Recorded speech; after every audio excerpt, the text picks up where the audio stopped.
All good here.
That keep businesses and communities moving.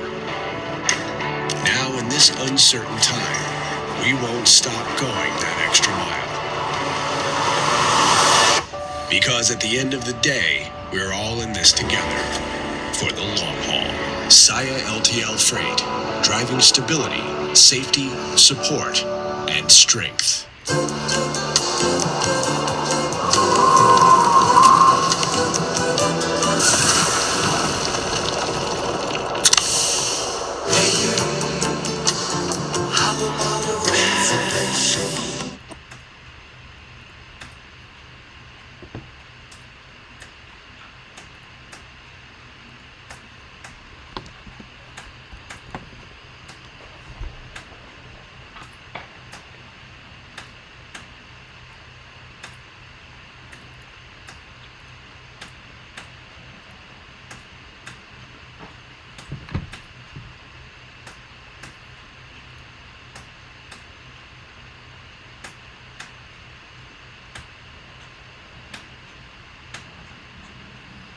What's going on, guys?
What's going on, guys? Draft's going to be starting in about 20 minutes. Got 2 looks. Got live coverage that we can jump onto, as well as our picks and breakdowns.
Smoking your deal.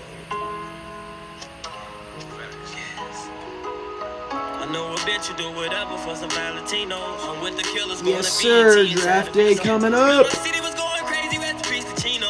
And free that nigga Meech, cause he the hood hero. Don't gotta pull no point, nigga. We know. And wherever that drum at, we go. We the neighborhood hero. We the neighborhood hero. That street shit, we don't apply to niggas with that tweet shit. Beef shit. Niggas said fuck me, he ain't mean that. Sweet shit. Told him call the body, they gon' be there. Defense. Talk to his face, he won't eat it. Niggas stay me once and I'ma fall back. Niggas say my brother, but he snaked me, what you call that? I cheated on my BM 3 times with my dog ass. She gave her number, I deleted, cause they all ran. Chirac, what up, police, don't call back up. Last nigga play with Dirkie, yo, he in the backwoods. Chicago niggas play with P&B, but ain't no matchup. You know me like you know me, where I'm from, I'm not a rapper. Murderer, scammer, murderer, I'm handsome. When I'm on the drugs, I swear I steady throw a tantrum. Edge Low told me once before he want a phantom. I can't say no, cause that's my son, I gotta answer. I know a bitch you do whatever for some Valentino. With the killers going to BET inside of Vino. Man, my city was going crazy with the piece of Chino. And free that nigga Meech, cause he the hood hero. Don't gotta pull no point, nigga, we know. And wherever that drum at, we go. We the neighborhood hero. We the neighborhood heroes. They say we won't get help unless Obama do it. Don't get shot in my areas, ain't no trauma units. If you a snake and they ain't do it, just know the ops will do it. And go and drill, this the best time, cause the ops into it. I still sleep around those savages like I ain't rich. You talking to me about your homie, that's that fake shit. The city ain't never play my song, shout out to Nathan.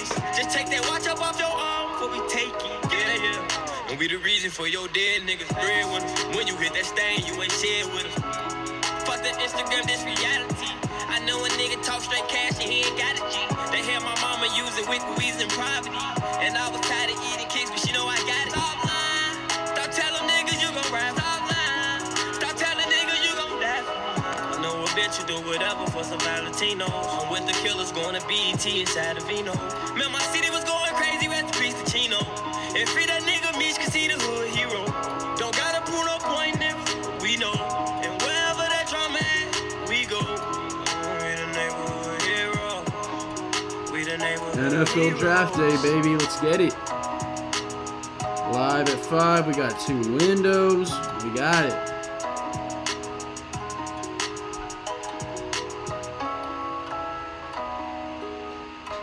Tune in at 5. Tell your friends, tune in at 5.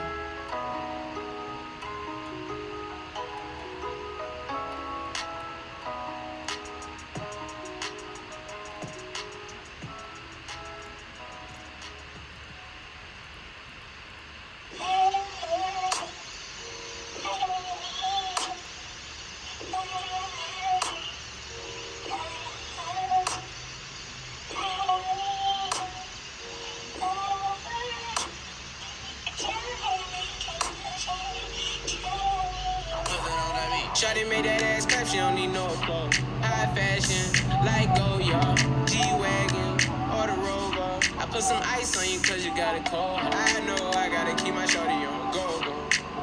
Drop that.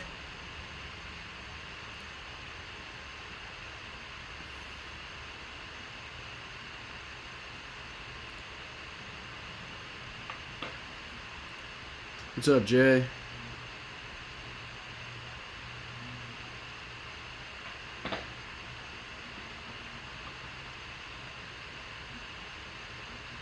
First running back off the board, I think, is going to be DeAndre Swift. It might be fit based. I really don't see Dobbins going first, actually. I think it'll be Taylor or Swift, but I think it's going to be Swift.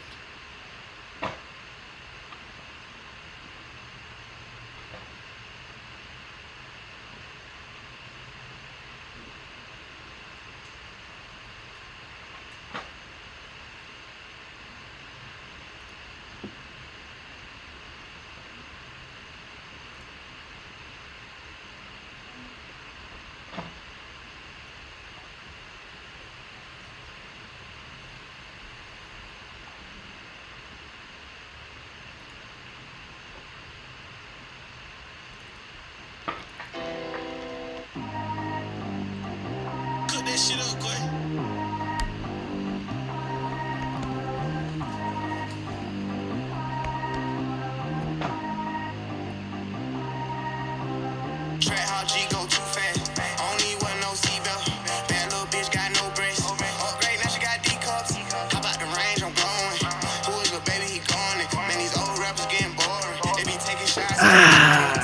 second favorite day of the year to the NBA draft, baby.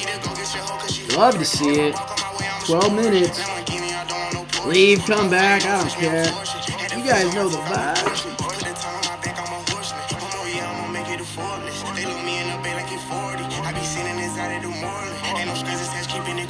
She keep calling, but I keep ignoring it. Ain't no stopping, I'm keeping it for it. Many niggas can't stop me, I'm going it. Many niggas can't stop me, I'm going it.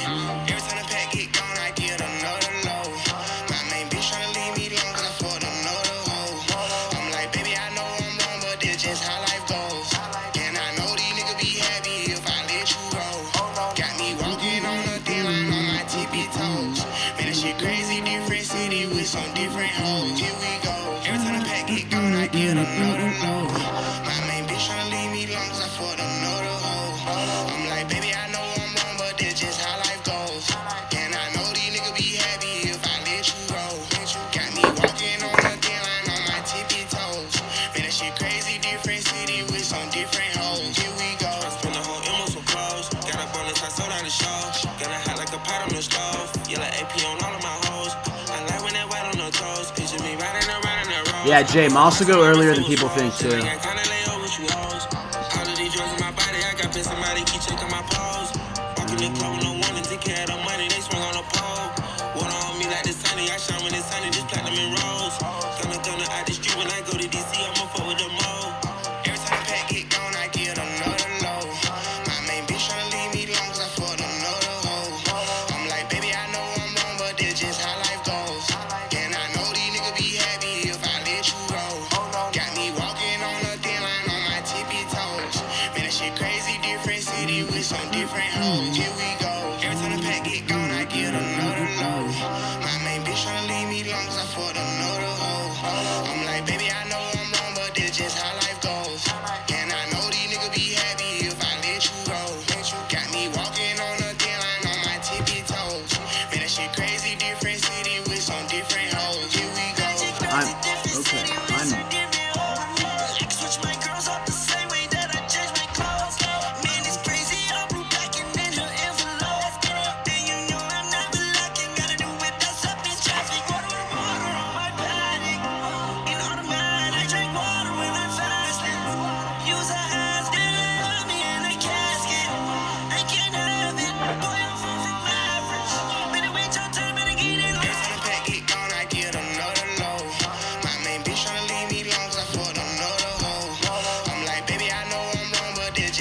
Lions are going to trade out of 3. Giants could trade out of 4.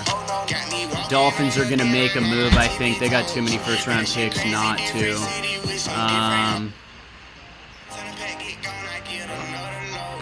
49ers are going to trade the 13th pick, I think.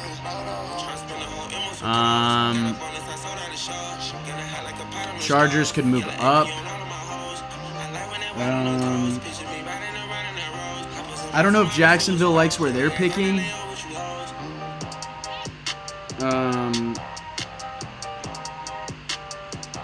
Those are the few that come to mind off the top.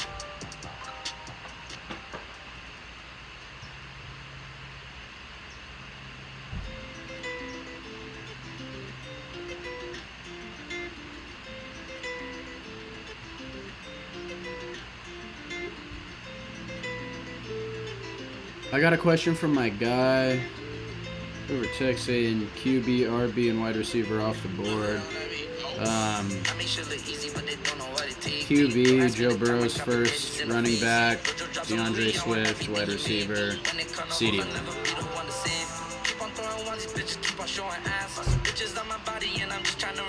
They always come out cool, but in the end they come out whack. A boyfriend getting mad, I told her he could take you back. Have you ever been with a boss? I know your boyfriend took you shopping at Ross. I'm always dripping, I leave puddles when I walk. If she don't know how to dress, I wanna talk. But I might still get some top. I don't need her, but my pockets full of knots. Number one is finally real ones at the top. I'm with mustard and we talking Lambo talk. I make shit look easy, but they don't know what it take. Don't ask me the time I got spaghettis in the face. Virgil drops on Louis, I want everything he made. And they cut no hoes, I never be the one to save. Keep on throwing ones, these bitches keep on showing ass. Bitches on my body and I'm just trying to relax. They always come out cool, but in the end they come out whack. A boyfriend getting mad, I told her he could take you back. I just pulled up, I got some new shit. I just pulled up, I got no new beat. My bitch shit back, I bought a bracelet. I stuck it on my necklace. I pull up and shake shit. I pull up and break shit. I just told my mom they got I made it. We got money over here, we saw them baby. I got old school, yeah, in the back, yeah, in the black car. I'm a black boy. What's your neck, boy? Check the neck, boy. Got these black diamonds. I'm baguettes, boy. I make shit look easy, but they don't know what it take. Don't ask me the time I got spaghettis in the face. Jojo drops on Louis, I want everything he made. 7 minutes to go time. Never be the one to save. Keep on throwing ones, these bitches keep on showing ass. Lots of bitches on my body. What's poppin'? Brand new whip, just hopped in. I got options. I can pass that bitch like Stockton. Just joshing. I'm spending this holiday locked in. My body got rid of them toxins. Sports in the top 10. I can put the ball in the end zone, put a bad bitch in the friend zone. This shit sound like an intro jet song, give me that tempo. Told Pool, he a fool with the shit. Told her don't let her friends know. In the Ville, and I move like a dime. Eating fettuccine or Vincenzo's. Me and my amigos got that free smoke on the West Coast. Yeah, I'm talking about pre-rolls. Dark hair bitch, she look like she go. Hometown hero, feeling my. What's going on, guys? We're gonna get the draft going here in 6 minutes.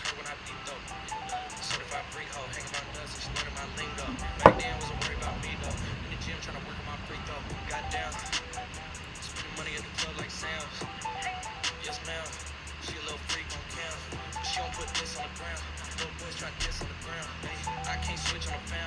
Shit's high, hit the switch on the fan. This for my hitters. My favorite salmon from every direction. Even some homies be wearing expressions. I be discouraged from sharing my blessings.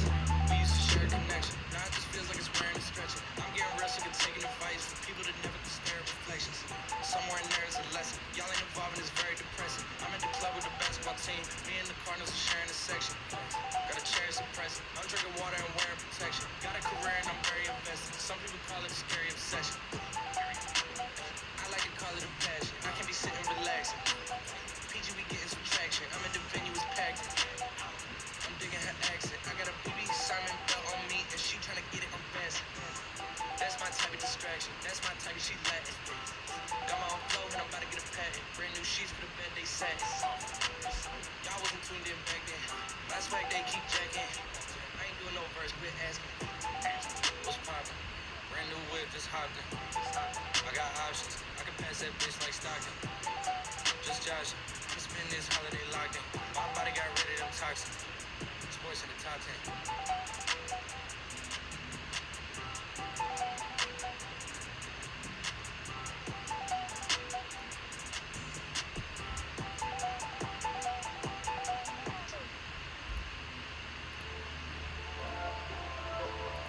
Dress it up and make it real for me.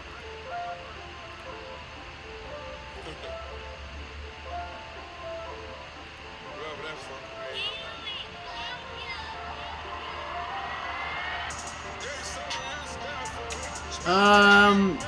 Joe Burrow winning season in his first season. That's really close for me. I got him going like 7-9 if they draft him, so maybe not, but I'm not going to count that as a loss because there's no reason for it to.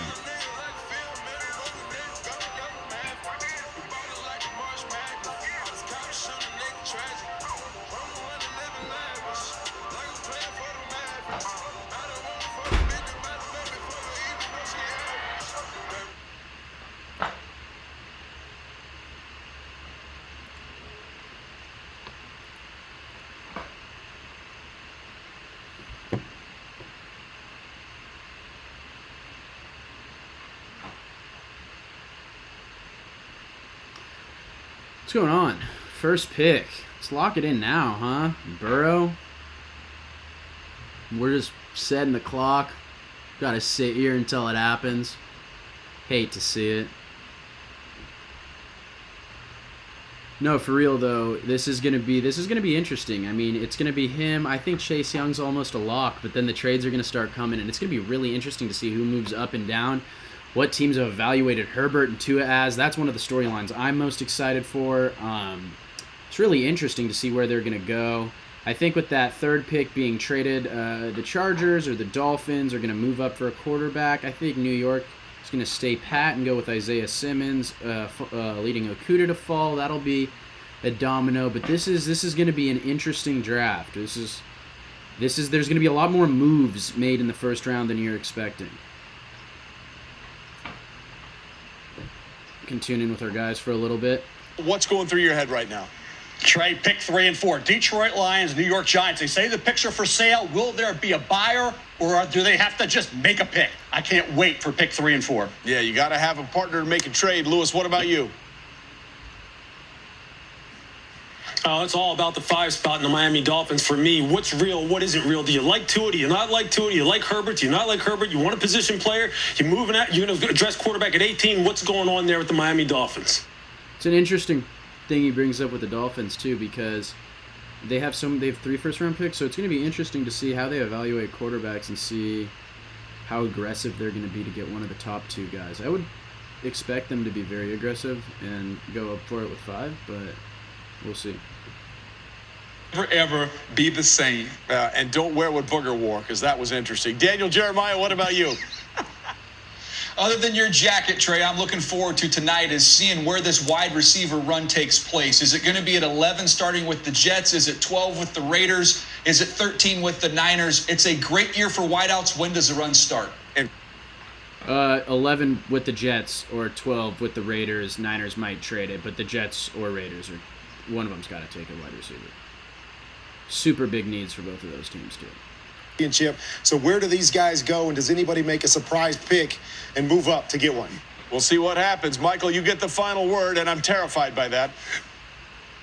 Well, and listen, man, the reality is, Kurt, you can't throw it and catch it, too. So these receivers, and it's a great group of receivers, a lot of great diversity. We got fast guys. We got big guys that can run. So my top receivers on the board are...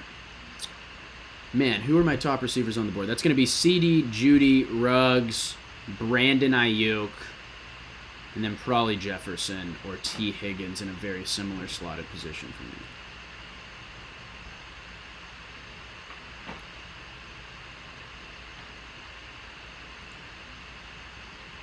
Is a big part of the last couple of months in this country, and we're hoping tonight we will get that message across.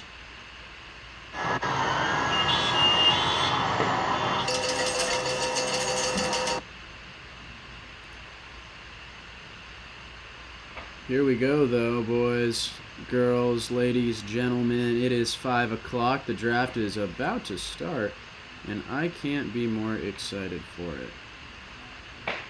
As you can see, here we go. But it's actually solidarity. It's sacrifice and service to the greater good. It's a sign that through isolation, we are fighting as one. And there's no better reason than that for hope. Hope is something we sports fans know all about. It's what keeps us cheering year after year for our favorite stars and our favorite teams. God, I'm excited! Alongside our friends and family. Fuck Christmas, And in dude. This is better football, than all that. the draft is when hope starts all over again. You guys ready to get started? Hope, the deep and passionate kind. Hope that the next pick will make this season the season. Hope that the next name called will be yours.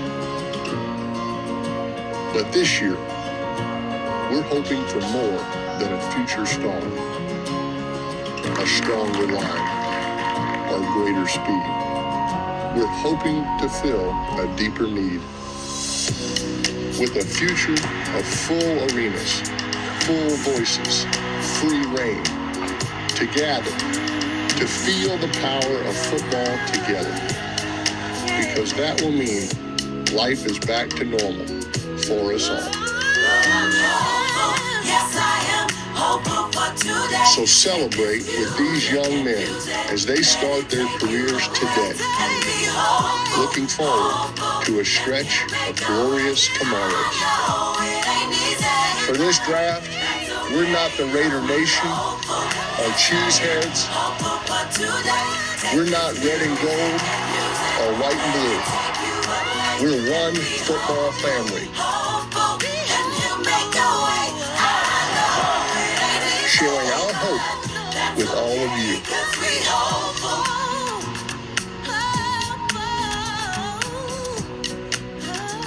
That the voice of Peyton Manning talking about hope.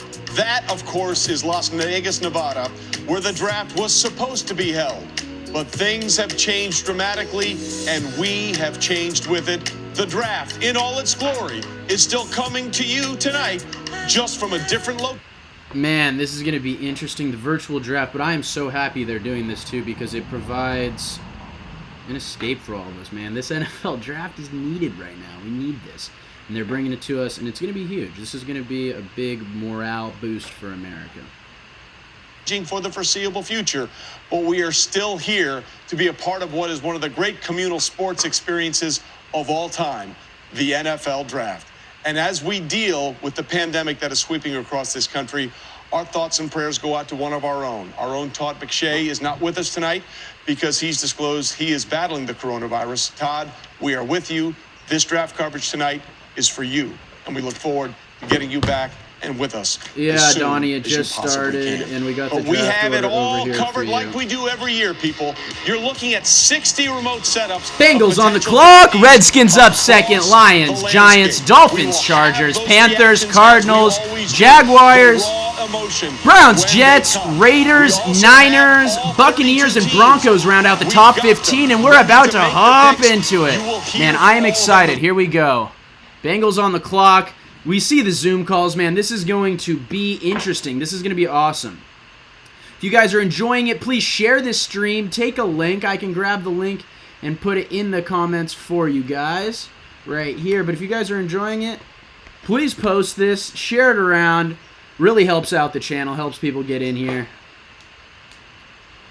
Yes, and Donnie, we got live pick updates right here to look at, as well as the actual draft up. So we're going to get both of those. I see you're eyeing the Arizona pick in the comments. Yeah, that Arizona 8 pick is going to be really interesting. I think they're going to go with an offensive lineman.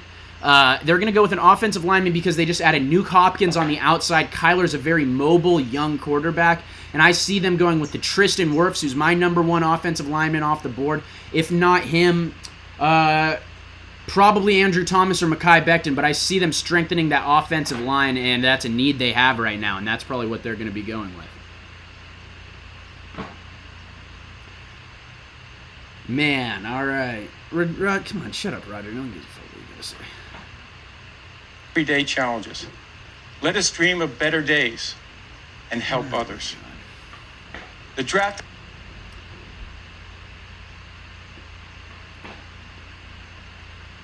This Panthers pick's also going to be very interesting to see what they do with this pick here. It's going to be interesting.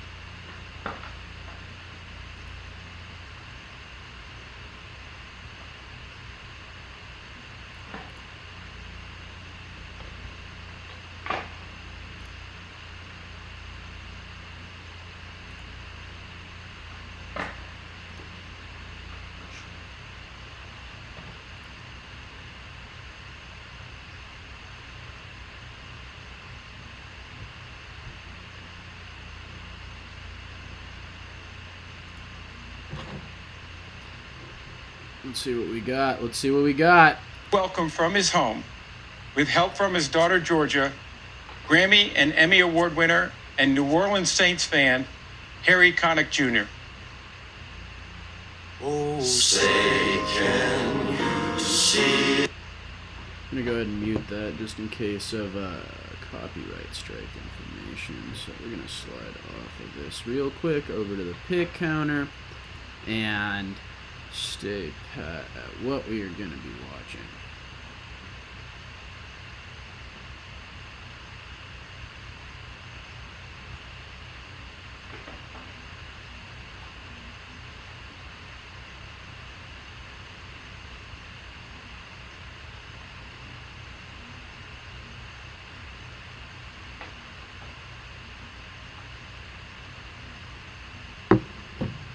Cool.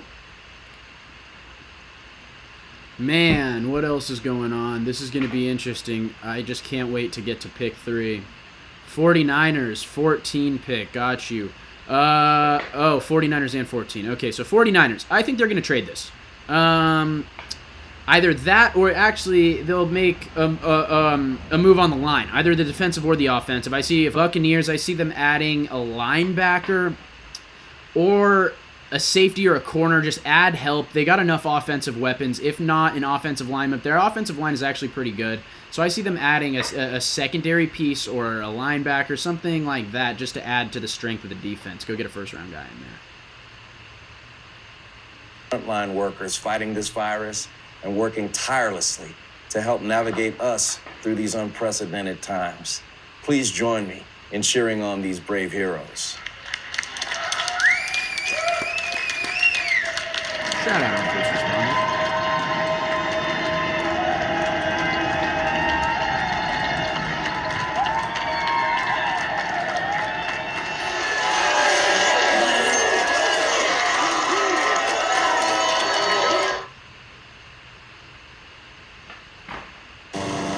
This is one. So is this. And so... Yeah, any other questions? Other than that, man, we're just ready to get it fired up. I'm really excited. Thank you guys for tuning in, sticking around, watching the draft with me. It's going to be fun. Got the stream up. You know, if you guys want to watch it here, watch it by yourselves, or just drop in with a comment maybe. If you guys got a question while you're watching the draft, just pop in the live stream and just drop a question in or something, or, you know, whatever it may be.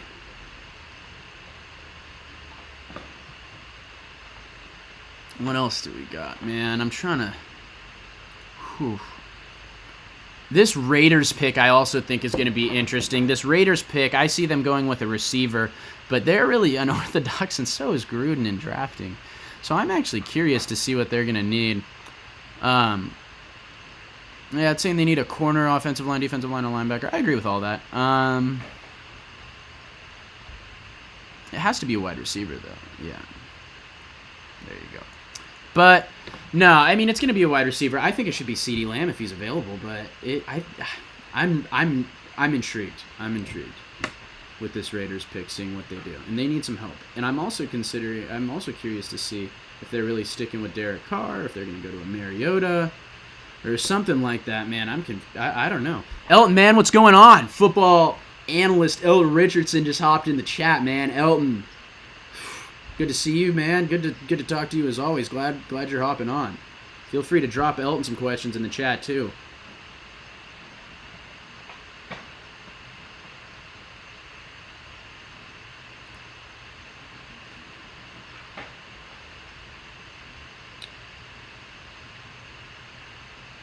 Yeah, Joe's going first, Ty. Joe's going first. I am going to lose it if Joe doesn't go first. And here's why. Joe has to go first because not only did he show the production, right? Obviously, we saw what he was able to do, but the skill set's there, all right? In the NFL skill set, the ball placement, the accuracy, the anticipatory throws, it's all there. He's ready for the show. He's ready. He has more ability than second two quarterbacks to perform under the lights and also perform at a high level. If you go look at his completion percentages under pressure, outside the pocket, all this kind of stuff is ridiculous. And to not take him as a GM is suicide. There's no reason not to. It's a PR nightmare. It's an in-house nightmare. It's a team nightmare. The whole thing will blow up in your face. You have to take Joe first because the ramifications for not and him working are astronomical, and for them to go with like a Chase Young or even a Herbert or somebody else, it's just too risky for me. There's no 4-year production with Herbert. There's injury concerns with Tua. Just do it. Just take him. Like you can't not take him.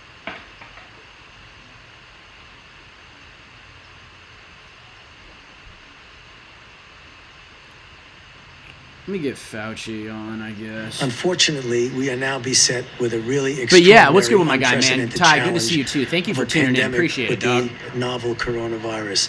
This has really transformed what we can do right now and even made unclear what the future looks like, at least the immediate future. We have important things that occur in the middle of this, One of them is the football draft.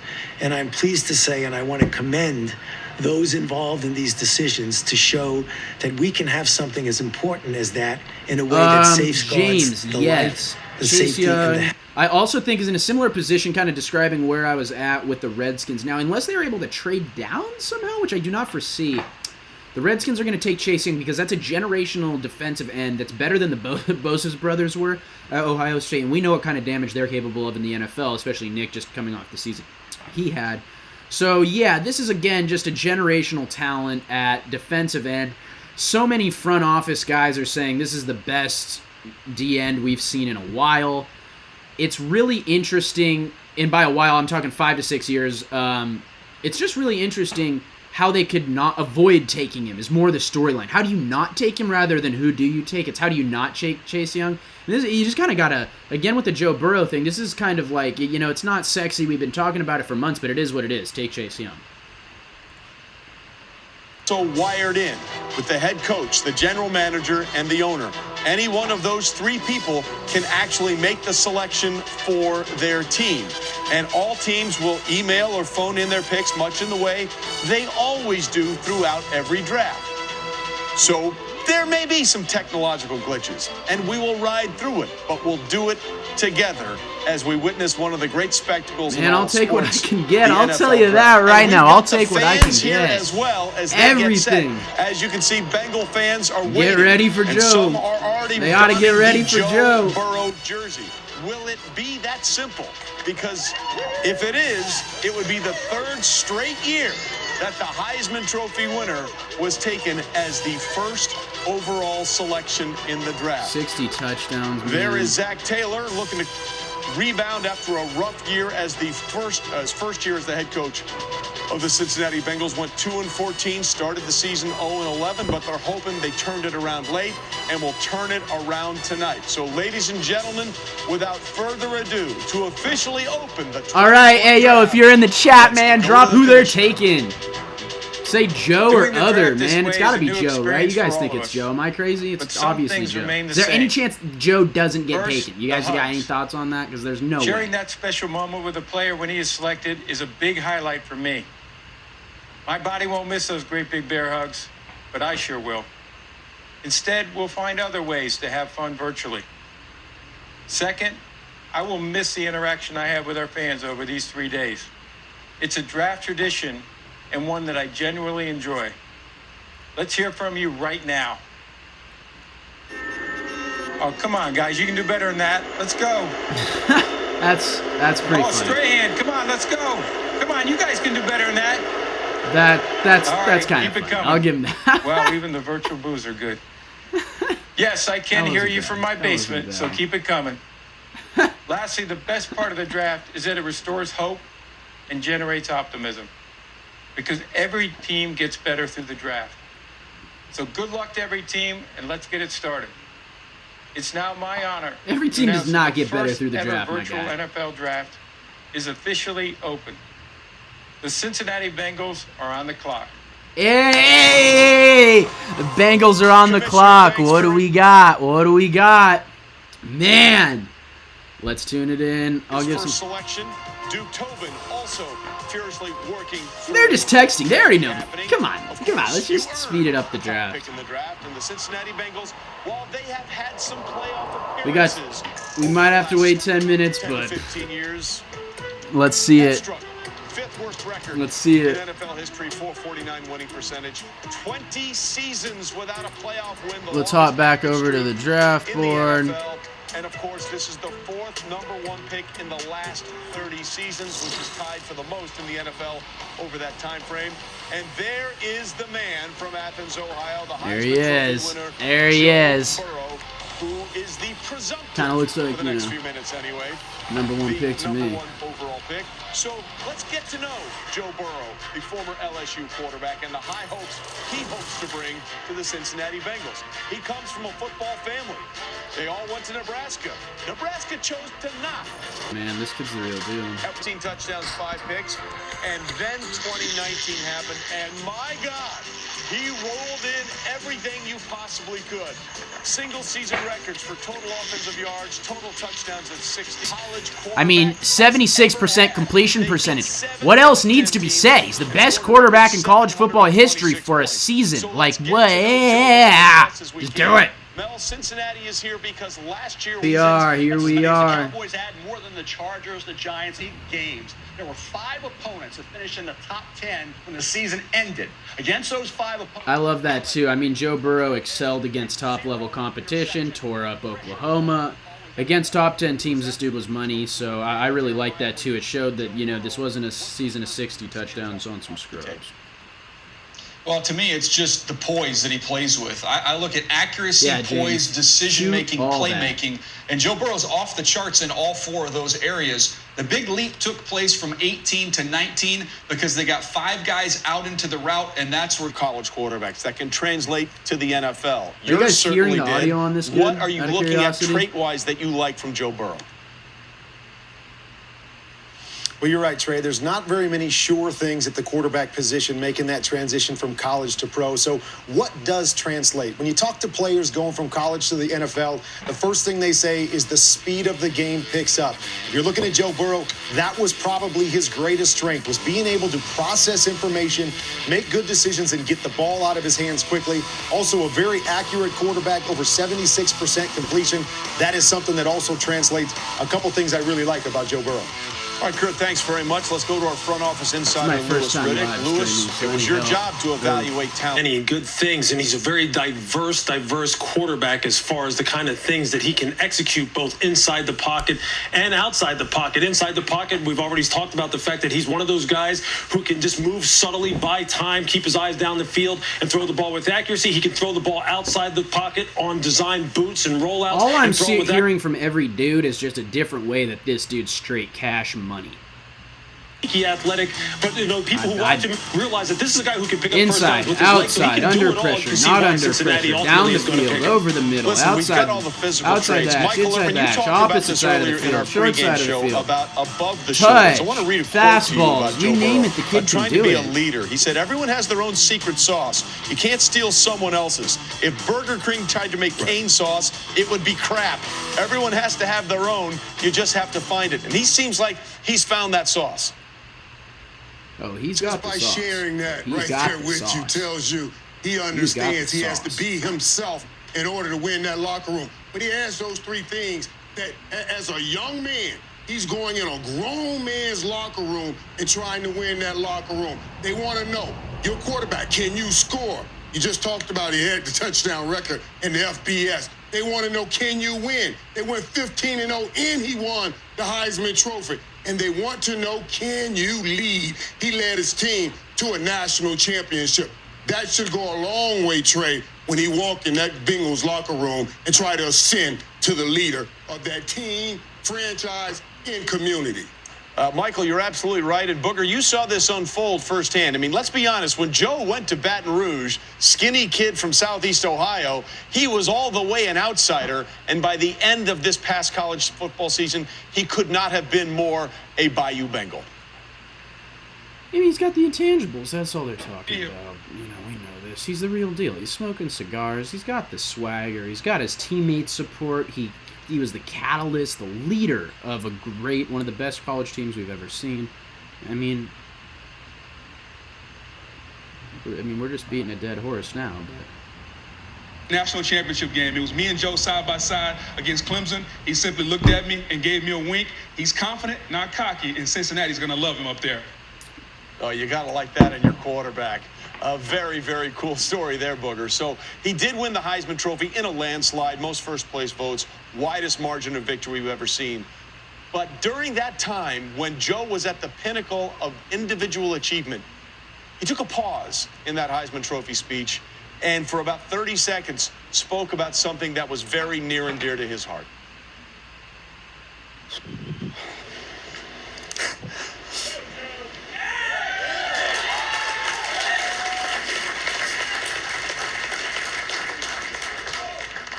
Coming from Southeast Ohio, it's a very, very impoverished area, and the poverty rate is almost 2 times the the national average, and there's so many people there that don't have a lot, and I'm up here for all those kids in Athens and in Athens County that, you know, go home to not a lot of food on the table, hungry after school, and you guys can be up here too. I'd like to thank. Here's the real deal, man. And that has led to the Joe Burrow effect away from the field, including restaurants in the Plains, Ohio, naming meals and omelets after him. Look at him celebrating with the fans after they came back after that win over Alabama, and then changing his jersey name to Burrow in classic Louisiana style. He was in every way the Lion King as he won that Heisman Trophy. Yeah, so they're talking about Joe, because, you know, Joe's going #1. That was a great little piece on him, too. And,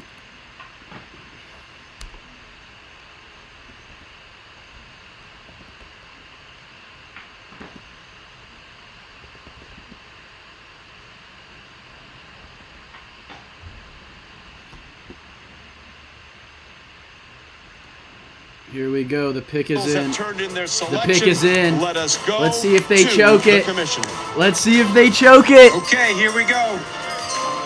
With the first pick in the 2020 draft, the Cincinnati Bengals select Joe Burrow, quarterback, LSU. There it is. They didn't choke it. The LSU kid's coming home. And there you see Joe with. There it is. The pick is in, and Joe Burrow is going to Cincinnati to try and transform that franchise. This is crazy. I am so excited for the Bengals. I am so excited for the Bengals. What do you like most about Joe Burrow's game? I'll tell you what, the improvement was so dramatic. Oh, this kid's the real deal. I cannot wait to watch Bengals games now. And that's the effect of drafting this kid, too. He's going to put eyes in Cincinnati. He is the real deal. This is going to be huge for them. Let's start watching this. Ohio State. Man! All right. Cut that check, cousin, too. He just got a whole hell of a lot richer being the #1 pick. Woo! Give him that $30 million.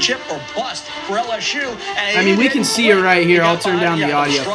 We can watch the tape again, but this kid is just ridiculous.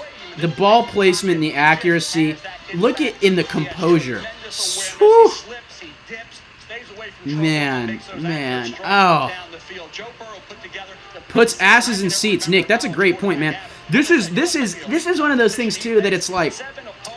Think about drafting from the kids from home. So you're drafting geographically. You're bringing people that know him from Ohio State, from his time in high school. You're drawing all these Ohio fans to be rooting for an Ohio guy in Ohio. So geographically it makes sense. And then also, he's big sexy in the news right now. Who doesn't want this guy? He's going to be on ESPN all the time. He's going to get a fucking shoe deal. He's going to get everything. And the Bengals want it all to be in him wearing Bengals attire. It's it goes on, of course, you want to draft to win football games only. But this is a big, it adds a lot of other aspects to the pick. Washington coming up with the next pick. I'm going to step away for 2 seconds and come back to react to the Washington pick. But that was a lock. I'm not surprised, and I'm very happy Burrow is going to the Bengals. Look at how unsurprised Coach O is, man. From a talent standpoint, and he will make sure that you guys go where you want to go, which is to the promised land. Hey, Boog, a lot of people have asked me, why did he make that big transition from 18 to 19? It wasn't just the system. He got there late before that 18 season, didn't get a chance to get comfortable, and he had a little rust. He hadn't played a lot of football in 3 years, but what we saw this year was outstanding. How about the field vision, the awareness? You read the safety vacate, go towards the middle of the field. You've got a vertical with Justin Jefferson from the slot. You take that all day long. He identifies, he attacks, and he drops his ball beautifully in the bucket. How about working in the middle of the field? Anticipation and ball placement doesn't get better than that. And then the toughness. We've all talked about that toughness with Joe Burrow. His eyes don't drop under pressure. Hang in No, there. yeah, you guys see what's going on, though. What's going on in the chat? Deliver a strike right on the money again, working in the middle of the field. It's going to be Chase Young with the second pick, I think, guys. It's going to be the bottom line. I don't really foresee a way they don't take Chase Young here. Ball placement. If you want to nitpick him, he played with an all-star it just seems cast of too receivers, easy so every now and then he got not like to just pick this. The pick is in it, saying on the screen. Outside of just pure top shelf arm strength, I love everything about Joe Burrow. Yeah, I mean, he really is technically proficient in many, many different things when you're talking about playing the quarterback position. First and foremost, when you want to look at him compared to some guys who are playing in the league right now as far as traits, we already talked about the pocket mechanics. Look at him move up in the pocket here, keep his These eyes are down the excellent field, mechanics. His pocket presence and mechanics are one of the things that I was highest on coming out of the draft because it actually reminded me of Tom Brady because the way he just moves his feet so subtly to avoid pressure is excellent.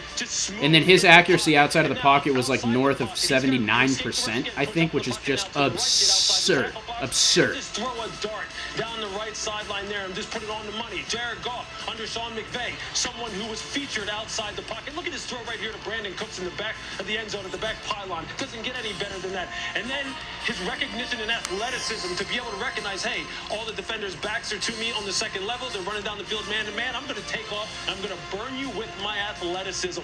Ryan Tannehill does the same thing. He carried the Tennessee Titans in this manner all year long in 2019. When he sees the defenders turn their back, he's going to take off and run with the football. This is what makes Joe Burrow the total package. This is why you go #1 overall. Yeah, listen, it's hard to go against anything that we saw from Joe Burrow this past season. So he is truly the Tiger King. So let us go for more on that. He goes from a Bayou Bengal to a Cincinnati Bengal. Our Susie Culver standing by with Joe Burrow. Well, we all knew this was Interview coming. with Burrow Doesn't right make now. it any less powerful. Joe, you were in Nashville last year for the draft. If I had said to you then, you're going to be #1 overall in 2020, what would you have said? I would have told you were crazy. I knew I was going to have a really good season because I knew the Ohio we had really shirt. good players coming back. I had great The coaches. swagger, And the we were Ohio gonna shirt on, work man. Really, really hard to Look do it, at that. to jump up to He had #1 the shirt overall on ready to go. And it's crazy the Ohio to me. shirt, too. But it's It's a man, dream that's come hard true. body. That's hard. Mel Kiper That's hard shared body for earlier sure. that going into last season, he had a 6th-round grade on you, but then you won the Heisman, a national The green title. You're screen makes there be #1 a hole overall. in there, How do you can. process that? Well, I wasn't very good my junior year. It's pretty simple. I worked really hard to get better. All my guys worked really, really hard to get better. Joe's the real and Tiger we just King. gelled as a team this year to do exactly what we did. We weren't. I just wasn't as good as I was my senior year. But I worked really, really hard to improve. Tell us what the area code represents on your shirt. 740. This is Athens County area. I wanted to get something to represent my home area, my hometown, diamond and gold, Nike the made this diamond for me. 9 It's been chain great. on too. I just want to show as much appreciation to this area as I can. Joe, congratulations. #1 overall. Thank you. I appreciate it. Susie, Joe, thanks very much. Congratulations. Washington is now on the clock, and you're looking at Chase Young, presumptive to be the pick there, the best defensive end in this board, the best player, quite frankly, in this draft, based on total talent, if you look at Mel Kiper's big board. So let's Chase Young tell is you a little bit about is Chase the Young and the things that best he's been able player to do at Ohio State. in A the long draft, list but, of great position defensive ends over the he's years the best player. have come out. Chase Young is going to be a generational end, and he is going to provide just an ultimate aggressive physical pass rush that is going to be unmatched. And he is going to be a force as a rookie, and I could see him being a Pro Bowl force for 10 years. This is a Nick Bosa, but even better pick. He likes to wear. There's Ron Rivera, the new head coach of the Washington Redskins, and Kyle Smith, Ron Rivera, the too, being a VP of defensive player guy, personnel. Nice sectional count. tough guy. So He's gonna we like Chase believe the Young. pick is in. Let's Here see we what go, here we go, Washington here we is go, going here to we do. go. Once more, let's go to Roger Goodell. With Here the we go. second pick in the 2020 NFL Draft, the Washington Redskins select Chase Young. And there it is, defensive end, Chase Young. Ohio State. Congratulations, Chase. That's an easy one. We've been discussing it all week. Yes. All right. Okay. Chase Young, there you second see Chase, overall. a very, Let's start very looking at the happy young highlights. man, We the team don't need to captain, the hear how nucleus of that dominant he defense is. that'll love the- We know how dominant he is. Man, look at him in a t-shirt. Gee whiz. All right. No, this dude's a complete animal, and he's been an animal. In his production last season at Ohio State, even with what I think was a game or two suspension and like a lull for 2 games, man, he had what, 16 plus sacks. Let's look it up. I got it. Chase Young right here.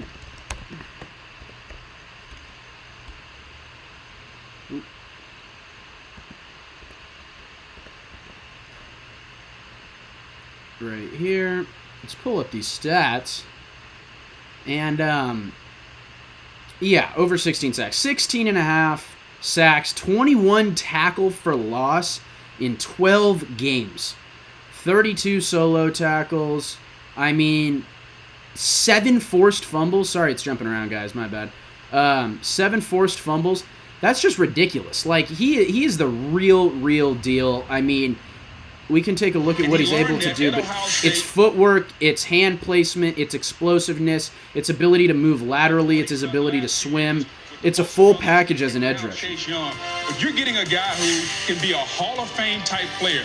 Bill Polian once said, when you draft so guys fast. in the top 10, I mean, just no they have to chance be worthy right of there. wearing a gold That's jacket. just straight And this young athletic man, speed Chase to beat him off the Young, edge. He definitely is a versatile defensive In the end that can play 4-3 the left set, he's side just or the right side. And again, if you're the Redskins, that's Montez just Sweat on the right lateral side. movement Now and Chase Young on strength the to be left able to side. You have rotate, a slide very, very sideways, good and pair attack. of bookends. Here's straight speed. That's Wisconsin running back Jonathan Taylor, who's not a scrub, getting eaten alive. Now you get the outside pass rush. But jumps him outside again, jumps back inside, and again, what you see is his sidestepping and his just ability to just boom, boom, just all over the place is so good. I think that's why it made it easier for the Bengals to say, hey, it's Joe Burrow, not Chase Young. But certainly the Redskins, after he thrilled, as you say, to get the best player on the board pretty much all year has been Chase Young. Yes, sir. There it is. Detroit, are they sticking with it? Not hearing a trade, and in that case, man, is it a quarterback? Is it Jeff Okudah? Is it Simmons? Man, if I'm guessing, and you know I'm going to do it because we're having fun, it's going to be, I think it's going to be Jeff Okudah or Tua, and I'll put my imaginary money that I'm not betting on Jeff. But I don't know if the Lions have their QB problem long-term solved. Be active. If there's been a trade behind the scenes, this is a new format. I don't know if they maybe have had a trade or had announced it. So it's interesting to see what's up. The speed rush is crazy. His speed rush, you can find so many clips of him just outside edge rushing, just exploding off the edge, dropping his shoulder, getting inside, and blowing up a quarterback in under 2.5 seconds. It's beautiful. Yeah, this third pick, though, it's going to be interesting, man. It's going to be interesting. I'm very curious to see if there's a trade that is involved or not. But if they really want this pick, I think the best... I like Isaiah Simmons more personally. I don't care if you want to corner Isaiah Simmons. Unless you need a corner that badly, Isaiah Simmons provides so much versatility on the defensive end. Man, he is like a Derwin James from the Chargers. Very, very, very versatile in all kinds of sets. 3-4 sets, 4-3 sets, gives you looks as a safety, gives you looks as a linebacker. I don't know if you can justify taking Okudah over him, but I like Simmons. I like Herbert more than Tua, so I like Herbert with this pick. But it's going to be, oh look, Patricia with this fucking kid. Yeah, no, it's got to be, I think it's going to be either, I think it should be Herbert or Simmons. Let's see. In the 2020 NFL Draft, they didn't trade this thing. The Detroit Lions select Jeff. Damn, okay, so the virtual money holds true. I told you they were going to draft him. I don't necessarily like the pick, but the lockdown corner out of Ohio State University is indeed going to the Lions, and that is a positional need they had. I love this for them. I think this is, I don't love it because they could have got, I like Simmons, but otherwise this is probably as good as you can get. I knew they weren't going to take a quarterback. He's legit. It's hard to get mad at a pick, you know, That's a 3rd overall pick. Good pick, solid pick, like it a lot. But interesting. I'm not surprised, though. I'm not surprised. 3 for 3 on picks so far. I know that's not much. He wears a bracelet for his mother, Maria Kuda, in her memory, and wrote a really heartfelt letter to her after she had passed away, saying all the things that she had meant to him and helped him along. Another player that I'm going to be looking for in the first round today is actually Jeff Okuda's teammate, too, Damon Arquette. If you guys actually know a little bit about Damon Arquette or go want to watch highlights on him, man, this dude locks down at the corner position, too, so it's going to be interesting. Well, Trey, I see the size and the The length. 6'1", 205, by the way, is huge. He's a physical corner. You're going to see it show up right here, I'm sure. But this dude has just incredible ability all over the place. But flipping his hips, tracking, zone, man, incredible zone corner, but a great physical man corner. This dude, we're going to watch it right here. He plays a lot of press, but he can float and then jump the ball so well. His instincts to read and jump passing lanes are incredible. Well, you look at him and you got a complete corner. You got the 6'1" frame too. He makes tackles. He can load the box. On those elusive receivers and in the run game, Jeff Okuda is a very He's just too fast and too long for these dudes to get open. I mean, break up a pass and not draw the flag, and that's critical in the National Football League. I think Derek Brown, defensive tackle Auburn, was tempting for the Detroit Lions, but you got Darius Slay moving on. You need that lockdown corner, and that's what Jeff Okuda will be expected to be. He'll be, hope to be, Stephon Gilmore with the Detroit Lions. There you see a very happy Matt Patricia, the head coach. And by the way, this is... There it is, Jeff Okuda. Upcoming, the Giants. I see them not trading this pick. I see them going with the extremely versatile defensive player, linebacker, what you may call him, and they're going to go with Isaiah Simmons. I don't know. Again, I really like this pick for them. They got their quarterback. They got, they got their running back. Obviously, they wouldn't go this high, but they're not going to jump this early to get a receiver. They're not going to jump to get a lineman. I don't think they could, but I think Simmons just provides more versatility for the Giants. Visit progressive.com.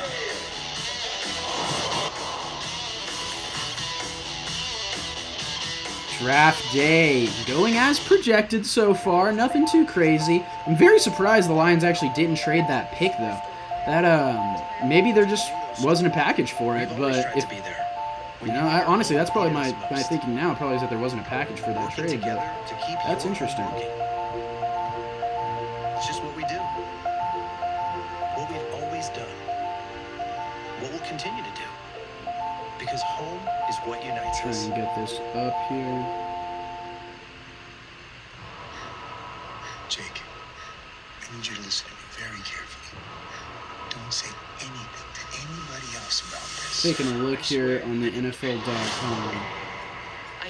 Yeah, linebacker, O-line, safety, tight end, wide receiver. So I see them going offensive line or Isaiah Simmons because he fits the safety linebacker combo. With the offensive lineman, man, I don't know if they go safe and go with like an Andrew Thomas or who they would go with. I like Wirfs a lot. That would be my pick. It's going to be one of those two. It means being there for each other. But I think it's going to be Isaiah Simmons. I'm not sure how you can turn down that versatility, explosiveness, and ability to drop and just cover in zone so well. It just doesn't make a whole lot of sense to me. And we'll continue making real-time decisions to best serve you, our customers. Because now, more than ever, being a good neighbor means everything. Like a good neighbor, State Farm is there.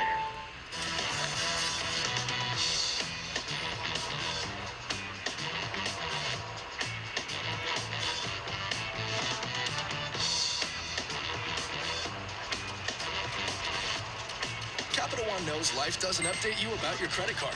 So meet Eno, the Capital One assistant that looks out for charges that might surprise you and helps you fix them. Another way Capital One is watching out for your money when you're not. What's in your wallet? The country needs you to stay on your couch. Yeah. King is here to help. If I'm thinking as the Giants would think, they're going to take Andrew Thomas or Isaiah Simmons. If D-Cat's running the franchise, it's going to be Tristan Wirfs or Isaiah Simmons. I would go with Simmons. So there's that on that.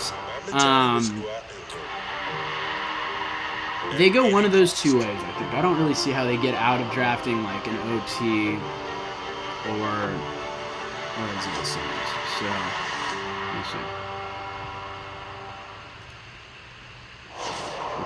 let's see. The 2020 NFL Draft. Man, this is Lowe's. This is fun. Here at New York Presbyterian, every day we can hear Minute 37. we feel it. Minute 37 till we got a pick. Working on the front lines of this crisis can be overwhelming, but knowing we're in this together keeps us strong. That's what Elton, I'm very surprised Miami didn't move up, especially because they got picks. Like, I don't know. Did they really need to get Jeff Okudah at 3? They know trading the pick, they wouldn't. Jeff Okudah obviously wouldn't have been taken 3. The quarterback would have been taken 3. In the 4th spot, I still think it would have been an offensive tackle or Isaiah Simmons. In the 5th spot, the Chargers or the Dolphins moving up, they would have taken a quarterback or dropped out of that pick, and Okudah still would have been there. So that's the one that didn't really make a whole lot of sense for me. I don't know. Teams, fans, and communities around the country in the NFL Draft. If we unite behind this cause, we can provide relief for those significantly impacted by the pandemic. Every dollar counts. Visit NFL.com/relief to donate now. Alrighty. We're now ready to roll. New York Giants. What do we got? 21-17 over the Patriots. That seems like a lifetime ago for Giants fans. They failed to make the playoffs in 7 of their next 8 seasons. The one time they did, they lost in the wild card round. Again, if we're gonna, I'm gonna call all the picks because why not? But I see this pick being Isaiah Simmons. I'm doing the Dylan Kattengell game time, locking it in. So let's see what happens with that. The pick is in. We'll see. Miami's on the clock. As not only their special teams coordinator, but this is going to be with the interesting. linebackers there. And he sort of had a little viral moment here. His dog, Abby, was on the cover of the New York Post with this Giants Twitter account posting a photo of Judge working from home, and Abby became an internet sensation. And Judge said right now Abby could probably tell you more we about don't who care we're gonna take about in the first Abby. round than Seems anyone. like a nice dog, but let's see if it's, an offensive tackle or Simmons. God, Joe, come if you're on. telling us the dog's going to make the pick, we need to know that the Here we dog go. is in there making the pick with you. Mel, where should the Giants go here with this? We know their GM, Dave Gettleman, loves the big guys. Could we see a run on thickness starting here? Well, it's all about Saquon Barkley and your potential franchise quarterback in Daniel Jones. You got to keep him upright. Too many hits on the quarterback. I thought he had a great rookie year, Daniel Jones, but an offensive tackle like Tristan Wirfs, Iowa, Jedrick Gettleman Wills is Jr., gonna be, Alabama. And then there's the defensive stud there. safe and go with Isaiah Simmons. Simmons, outside linebacker, Clemson. But you think about Gettleman, the offensive tackle spot, so critical for Barkley and Daniel Jones. Yep. All right, listen. Said it, Mel. Mel said it. Y'all heard it. I said it. Mel said it. What he likes to call Pretty easy analysis, but the big guys up let's front. see. Isaiah Simmons. They got is still trash for the there. Daniel Jones Devos Woody pick. has Not a called him terrible pick. Are they beautiful going to football protect player. him, or are What they will going the to aid Giants on the do? The pick defensive is in. Let's go to the side of the commish. ball? Here we go. With the 4th pick Here we go. in the 2020 NFL Draft, the New York Giants select Ooh. Andrew Thomas. Told you! Oh, okay, lost it, but I knew it was going to be Andrew if it went. And it's not. That it's an offensive And it's. lineman. There it is. So they're going with the offensive line route. Okay. And that is going to be to open up. I thought they would go this way over Wirfs. I got Wirfs being the best OT in the draft. Andrew Thomas has he has a lot of experience, but I just don't see him being the elite tactician or the elite athletic force that I do with Mekhi Becton or Tristan Wirfs. So I don't love this pick. I don't. But it's all right. And it just looks to me like they're really trying to upgrade that offensive unit, and that's their MO with this pick. Clearly, is just doing that. I'm not surprised with the pick. I don't think it's a bad pick. I got him as my probably like fourth OT off the board, actually behind Becton and Wills, but it switches every day with the injury news I hear about Mekhi Becton. I'm a little higher on Wills than I am on Andrew Thomas, so we'll see, but I'm not surprised. They've got themselves a solid, steady player, but I thought there were better options on the board at the position at this point in time if they were going to go tackle. Me too. Lewis, what do you think? Yeah, look, I kind of agree with DJ. Look, of all the offensive tackles, I really thought Jedrick Wills was one of the guys who I thought would go off. There you go. I'm telling you guys. I'm telling you guys, man. Talk to people around the league, they feel as though he has absolutely pristine football and personal character. It's just some of the concerns for me as far as the power with which he can play with in the run game, because he plays with a little bit of a narrow base. But I will tell you this, he has tremendously long arms. He is real good in his pass sets, and you're getting a quality kid, which really counts for something when you're drafting this high. All right, Lewis, thanks very much. Andrew so we have landed Thomas. at the fifth All right. spot, one of 3 picks that the Miami Dolphins have Dolphins. in this first round. And of course, as we Herbert. talking about what they've done Oh man, this is gonna be crazy. Issues since Dan Marino, and you look at all the things that have gone on. Other notable players they've traded in the last 14 months. Robert Quinn went to the Cowboys. He's since moved on. Kenny Stills is part of the Laramie Tunsil trade. Chico Alonso to the Saints. Kenyon Drake. They have picks in the next 2 drafts. They have 5 first-round picks and 4 second-round That's picks. ridiculous. So the Dolphins are going to be booted up. No, this is. I mean, not a terrible pick, but definitely not a good pick. Giants back at it again with mediocre drafting. I'll be back in a second, guys. I'm going to leave the live stream of the draft up for you guys to be watching it, so you can stay tuned in right here, not have to go anywhere for draft coverage. This is Game Time with Dylan Kattengell. Stay tuned in. I'm really happy that all you guys are here. If you guys want to share the link, it's in the chat. Really appreciate all of you guys, man. Thank you so much. This be the spot where Tua Tagovailoa comes off the board. There you see Tua's family getting set to hopefully hear their name. Let's go back to Kurt Warner from the NFL Network and our Hall of Famer. Kurt, Tua Tagovailoa. We know about the health issues. The Dolphins once passed on Drew Brees with health issues. What do you think of Tua here? Well, I would love the Tua pick right here. I think when you're at this spot in the draft, you're at the number 5 pick, you say to yourself, do we feel there is a transcendent player at the quarterback position if you do not have one? When I look at across the board, who's out here in this draft class, Tua to me is the only guy I see that say, this guy could be transcendent. Now, I understand the injury issues. How do you feel about those injuries issues? Do you feel there's another guy that is that transcendent guy where you could jump over Tua to get someone else? But I love the Tua pick right here. I think he's got the potential to be a really, really special quarterback at the next level. All right, now there's a shot of Chris Greer, who was with the Dolphins in 2006, when as a unit, Louis Riddick, they decided to pass on Drew Brees because they didn't clear his shoulder. They went with the safer pick in Dante Culpepper, and let's just say we all know how that worked out. Drew Brees is still going strong and setting records for the Saints. As an organization, Louis, you've been in these meetings. There's a medical issue. Pick How is do you in. weigh the medical versus the Decat's talent? back. Yeah, it's all about managing risks, right? It's all about future performance projection. And a bunch of the future performance projection as far as Tua is concerned is, first, is he going to be on the football field? And I think when you're picking in the top 5 here, obviously you're going to be a little bit cautious as far as I'm saying, going hey, to be we so don't even know if he's excited. going to make it to Now, a I will second preface contract. this Okay, we don't know by if saying, he's going to do that. But maybe biased in that towards first University of contract, Oregon. he just sets the world on So, fire. And if we get I'll lay that lucky out there. and But he as a does football learn how to analyst, get the ball I out of do his hands actually faster like and take care of himself. We may Herbert have because of that the lack of injury generational guy. We may concerns. I have also like that lefty Herbert. that we put in the same category as the Steve Ability-wise, Youngs and I Jim like Zorns of the Herbert world when they because he just gives a better look to a team. You got prototypical size. You got a mobile quarterback, second most mobile quarterback in the draft behind Jalen Hurts.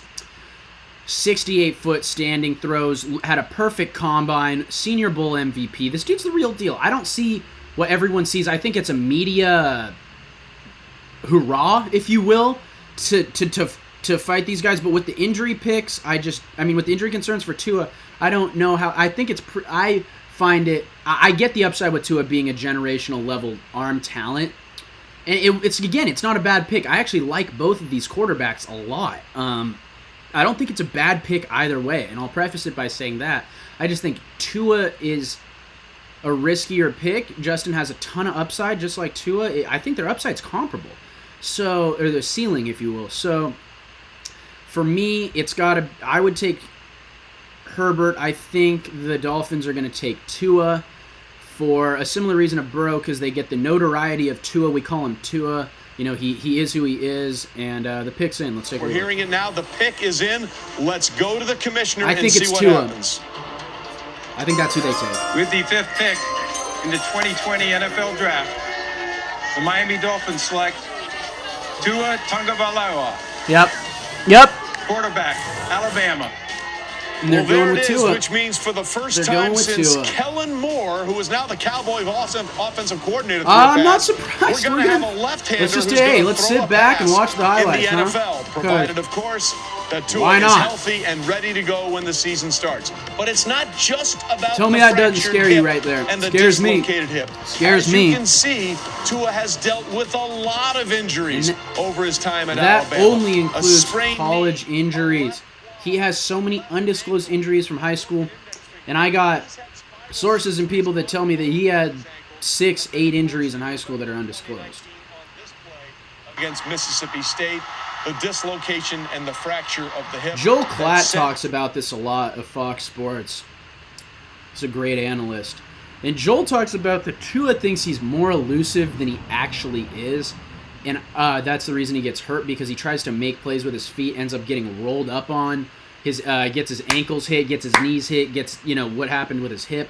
And I agree that he needs to switch to more of a Drew Brees. Like, it's not that he doesn't have legs, it's that he doesn't have very good ones, and he thinks he does, and he ends up getting beat up a lot more than he needs to be getting beat up. And frankly, I love the effort to it, but it's not, you got nothing to show for it when you're on the sideline watching your team play. On in college, the quickness of his feet, the ability to redirect his feet, to buy time in the pocket. I think we all loved what we saw in that video.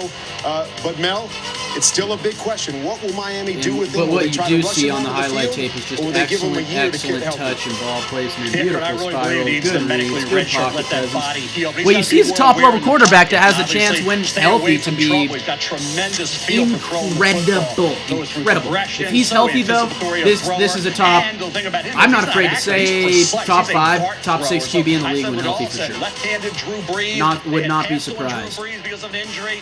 Now Nick Saban's quarterback Tua injured. They don't pass. For those of you guys tuned in or maybe listening, what do you guys think about the Tua Herbert discussion? And Mel, it's interesting when you look at this division now. Tom Brady no longer there. It is wide open. The Bills got their quarterback with Josh Allen. The Jets have their quarterback in Sam Darnold. And now the Miami Dolphins have their young quarterback to build the rest of their roster around. There was a lot of talk about them potentially taking a tackle here, but you don't move on from an all-pro tackle and all-pro safety so you can go out and take more tackles and safeties. You did all of that so you could continue to build this program. It starts with the quarterback. That's where they went.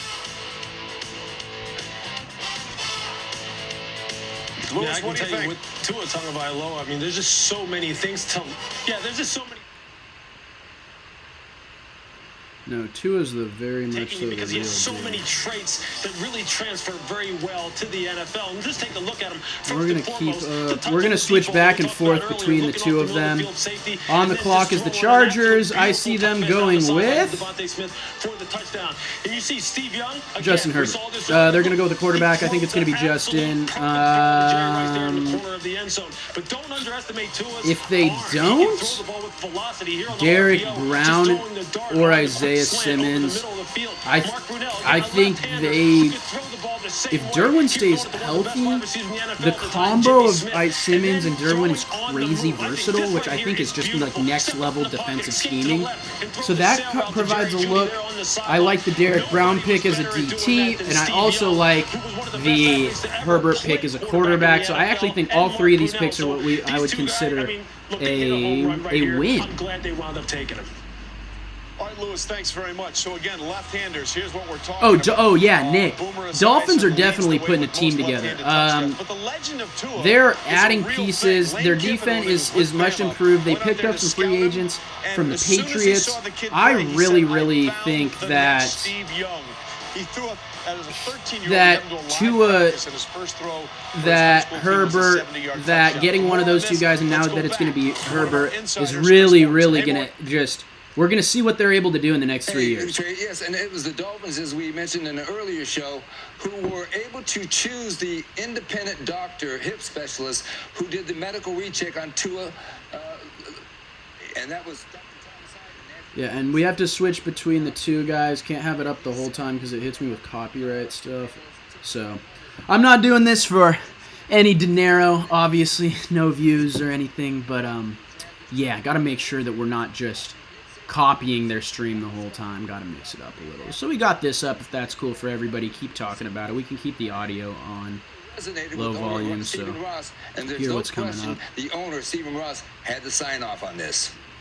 Yeah, absolutely. We heard there might have been a split. Some in the organization like Justin Herbert out of Oregon, but at the end, Tua Tagovailoa, the talent was too much to pass up. So now that leads us to the 6th pick, which is the Los Angeles Chargers. They are also in need of a quarterback. So will we see quarterbacks come off the board? Well, we take a look at quarterbacks dropping in the draft.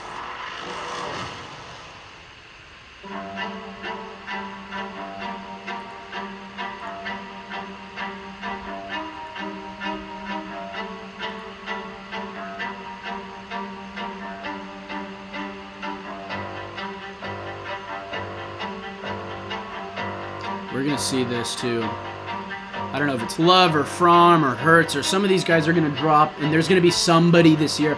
And I got one, the Oregon State quarterback, man. That kid's the real deal. Jake Luton, 6'7" frame, strong arm. Did a video on him. It's actually on my channel if you guys want to go check it out. The sleeper quarterback in the draft. He's the real deal. I don't know. It's going to be interesting to see what happens with this. Have to be a quarterback?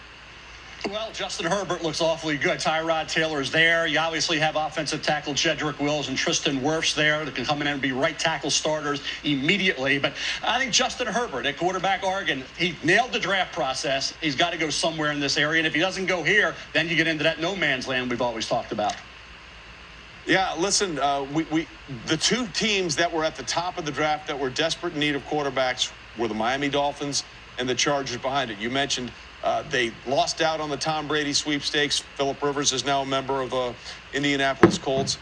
They need something to build a franchise around as they move into that brand new stadium in Los Angeles with the Rams, and getting a quarterback early in the round or in the first round. That's another factor of this Chargers thing is them being in Los Angeles. They need to have somebody showing up at quarterback. Chargers are doing at 6. Conservatively, they're the 3rd best team in football in Southern California. Pick, Here we go. 2020 NFL Draft. The Los Angeles Chargers select Justin Herbert, quarterback. Let's go! Go Ducks! No, there he goes. There you see the reaction. There in he Eugene. goes. One thing you won't have to worry about when you're talking about Man, Justin Herbert, his Herbert ability to 6. understand They the needed a playbook. quarterback. They got one. Strong arm, as projected. The kid's the real deal. I love this pick. That's a great pick. That was their only pick they could have taken. Blitzes might not be a problem. Amazing story for him. He came on as a 6th. Is Rivers washed up? Yeah, pretty much. He's got 1 year, $25 million, which is really a lot, but it's only for 1 year out in Indianapolis. I think he'll give him a good veteran presence for a year, but yeah, Phillip Rivers is washed up. He's no longer with the Chargers, but yeah, he's washed. He's washed. He's washed for sure. Yeah. No, Herbert's the real deal. We can take a look at a few of his highlights here. But and then there's Justin. Played basketball, baseball, and football. Again, he's the real deal, man. Justin Herbert wearing a Joey Harrington jersey. It's And now Justin Herbert, it's strong arm, it's ball placement, it's the ability to execute under pressure, it's being able to throw to every single part of the field, it's arm strength, it's moving his feet, and it's also being mobile. Is that we've seen the big arm, we've seen the ability to push the ball down the field. He's got athleticism where he can work outside the pocket. So I love the mix. You know, when you're a top 10 pick, you usually go to a team that's rebuilding. He gets to throw to Keenan Allen, Mike Williams. He's got Austin Eckler in the backfield. Yeah, people don't understand, too. That's a great point. He had Johnny Johnson III, Jawan Johnson for half a season, and a whole lot of nothing to throw to. People are going to wake up when they realize, oh, Justin's got some weapons. And if you, dude, look, back foot act, like, dude, the dude has he's going to get unleashed with NFL receivers. He's ready for the show.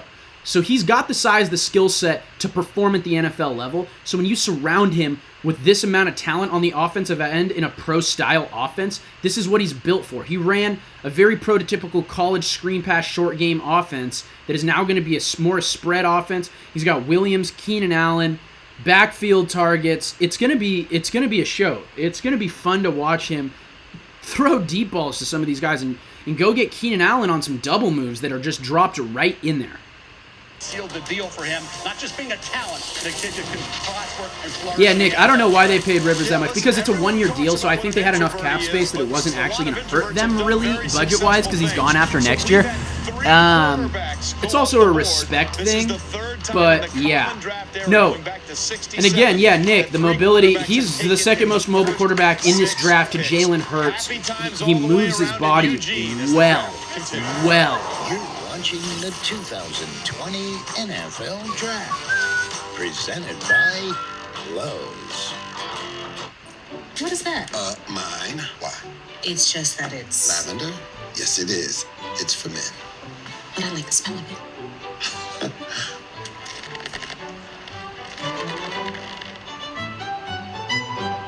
Wouldn't it be nice to eat with some of your old friends? Like the Chalupa Supreme, beefy 5-layer burrito, and more. Order ahead and get your $5 Chalupa Cravings box at Taco Bell's contactless drive-thru. It started with a few smaller bills. $50 here, $80. $100? I had good health insurance. Why isn't this covered? Well, then they started getting bigger. $800. $1,800. I saved for this. But not that much. I'm glad I had Aflac. They gave me money when I needed it most. That's why Aflac is here, to help with the expenses health insurance doesn't cover. I love that Aflac duck. Aflac! Get to know us at aflac.com. Sometimes in our lives, we all have pain, we all have sorrow, but if we are wise, we know that there's always tomorrow. Panthers pick is in. So what are the Panthers going to do? See if we can get a drop-down tab here on the Panthers. Yeah. CBDL, LBOL. Derek Brown or Isaiah Simmons for me. They're going to address one of those two needs. Best two players available. Jeff Okudah's gone.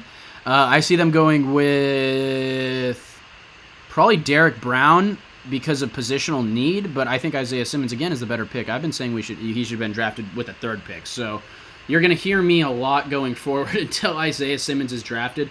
He's the best player available. So he's the best player available, but I like Derek Brown. I don't care about the grade that they have on him. It doesn't matter. It's about versatility and transfer to the NFL. I don't think Derek Brown's going to be bad, but I also don't see Derek Brown as like a generational talent.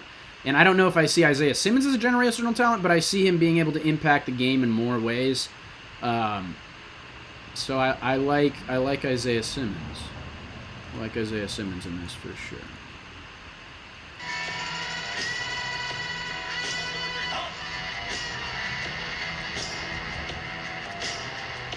Go back over here. Yep.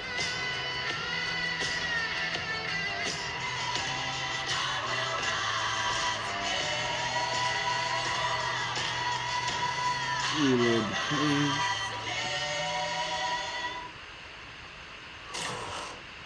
Since I was drafted, Carolina's been my home.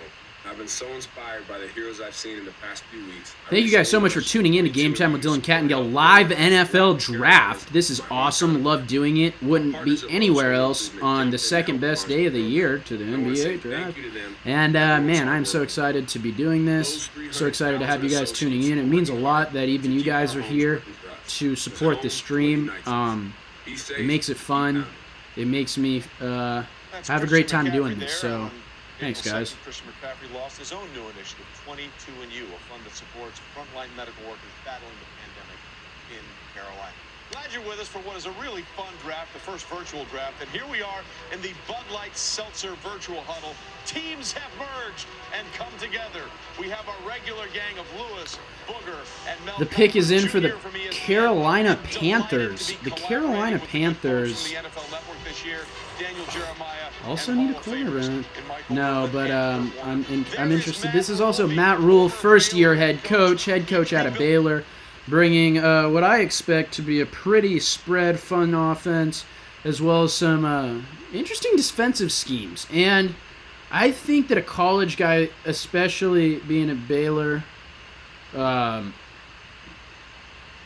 getting a chance to look at Isaiah Simmons. Here we go. The pick is in. Let's see what happens. New Carolina Panthers but team. And where are they going? The pick is in, 7th overall. Let's find out. I think they should go Isaiah, but I think they go with Derek. Let's go, guys. Come on, Panther fans. With the 7th pick in the 2020 NFL Draft, the Carolina Panthers select Derek Brown. There it is. Tackle. There it is. Told you. Told you. Well, there you see Derek Another Brown. one. His teammates Cat. called him Baby No, yeah, but Barack. it's no, it's One Derek of his Brown. teammates, Marlon Davidson, Very, referred to very, him as very Channel good, 5 reporting strong live because he knew defensive something tackle. Let's go ahead and about start looking at the everything. tape. He is exactly who But you he is want a your big, player big, to be, both physical, on and off reliable the field. machine. He has aspirations. He actually wants to be a lobbyist. That's why he called Baby Barack. His father, James, served in the Army and the National Guard and is now working with the local police department. And he said, I'm a man who starts what he finishes, and that's why he came back for his senior year. Now we recognize Auburn defensive tackle Derek Brown's connection to our armed forces in the Salute to Service moment presented by USAA. For Derek, mediocrity was just not acceptable. His father, James, instilled a strong work ethic in his life. James served in the U.S. Army from 92 to 96. He was stationed overseas in Italy with the 3rd 325th Parachute Infantry Regime. James also served in the U.S. Army National Guard from 96 to 2000s. And Derek's lifelong friend, Ashton Barnes, was a running back at Air Force. He says Derek always wanted to be involved and help make other people's lives better. Mel, he certainly had an impact on everybody he played with. Let's see what we got. Let's see what the Panthers are getting in Derek Brown. Good size, 6'5" almost. Boy, went back for his senior year to get better technically, and I think you look at Isaiah Simmons, outside linebacker, Clemson was probably that's just power right there. That's being able to move, like we're saying, strong physical frame, attacks Carolina is the first defensive tackle with such pressure. How did he do against the big games, against holds the up, top-level opponents? is able to Texas A&M release very quickly. I like that from a big guy. He drops off of his tackles super fast. Tackles for loss against the quality opponents. That's just straight strength and power again. I just love that from an interior lineman too. Look at the motor. Ready? 3-point, quick off the top. Gets in, release, athleticism.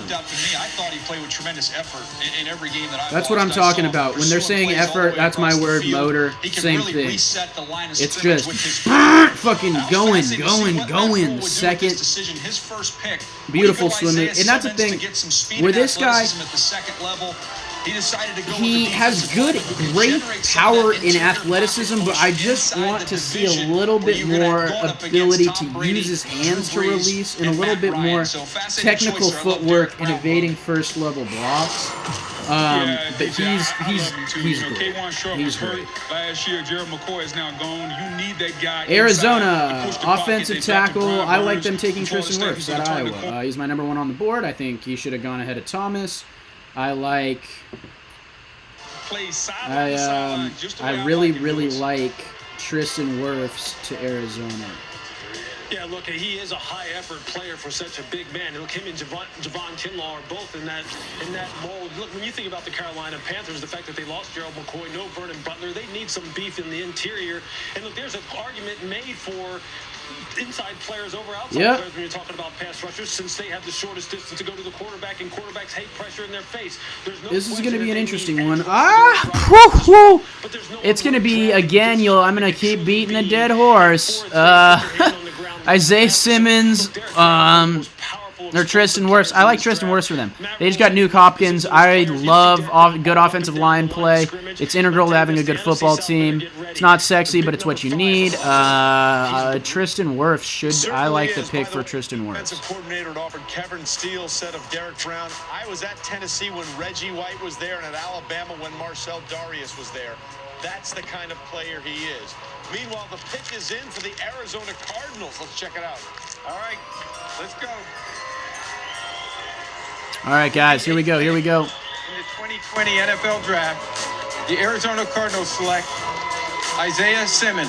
I love it. Linebacker, Clemson. That's funny, though. It's the one time I said he shouldn't get picked. I love it, though. I mean, he's a great pick. It had to be him or Tristan Wirfs. I think they just saw best available on the board, saw Isaiah Simmons dropped all the way to 8. I don't know how you don't. This may have been for them. They might have had him recruited so highly off the board that he was kind of a must-take for them if available at 8.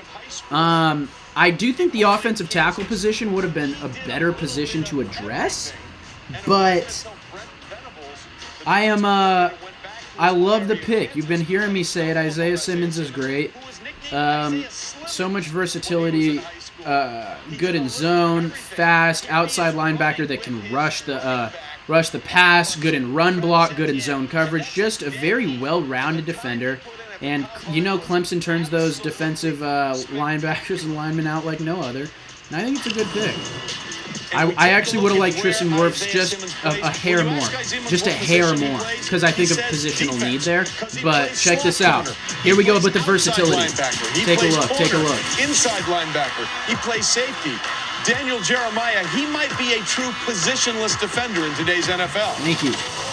It's very true, Trey. I got a chance to see Derwin James doing the Charger games for the last couple of years. I've been comparing him to Derwin for a while now. Used in different ways on a week-by-week basis. And I think we're going to see Isaiah Simmons in that exact same way because he can do so many different things.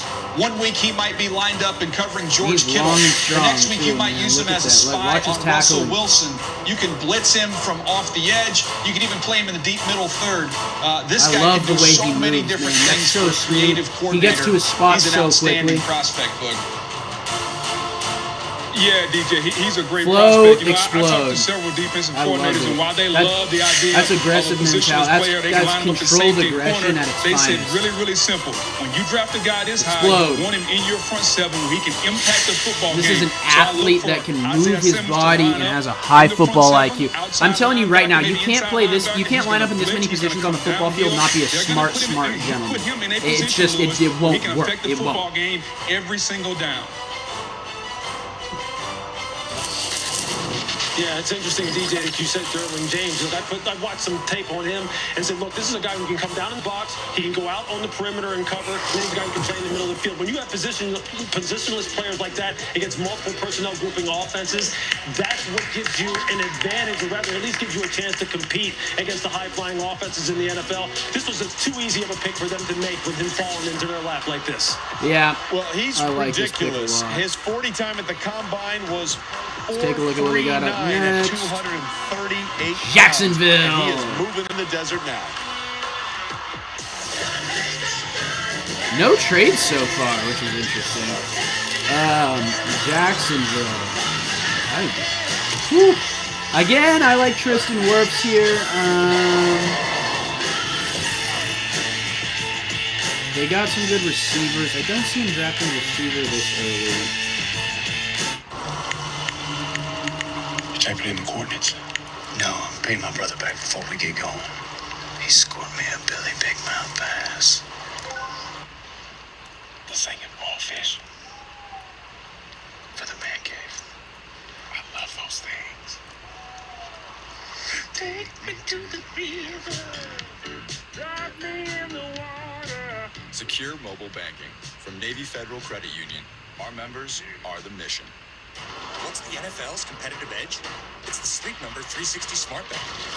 Yeah, with Ramsey leaving too, I could see them taking the corner. It's interesting. Let's see.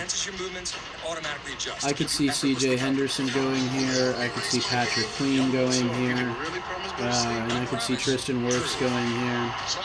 I think C.J. Henderson might be a pick that they actually go with in this 9 slot with him available.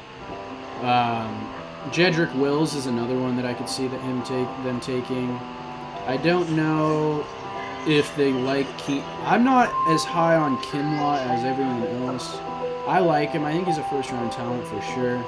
But that one is a little more of a question mark for me too. So I see them more going with like a C.J. Henderson out of Florida, 6.72 draft grade. It's very, very good. I wouldn't be surprised about that. Watch out, get down! You want to survive? Do exactly as I say. Understand? Shh. Jack's trying to tell you. Move fast. Stand up. All right, kids, you trust me? No. Good. Because it's your Get your Extraction, directed by Sam Hargrave, rated R. What's up, everybody? Tony Gonzalez here, urging you to stay at home, take care of your family, protect yourself. We're at the end of another day here at the Cousins household. We're going a little stir crazy. Yes, sir. Jacksonville coming on in. We'll see what happens. We'll see what happens. Staying home and staying strong, baby. Just continue to spend time with your family, as I'm doing right now. As we're doing a puzzle, me and my daughter Joy. Say hi. You miss your friends, you miss your family. Just pick up that phone, FaceTime, call them. As an NFL community, one of the things we always do, we come up and we come through so many times, and we're better for it. It's the time for all of us to come together as a world, not just America. It's all of us, collectively, like a great team. I hope you're staying safe, protecting yourselves, protecting your families, protecting the whole world. And I know we're going to get through this together. We're going to be all right, baby. We're going to be all right. I promise you that.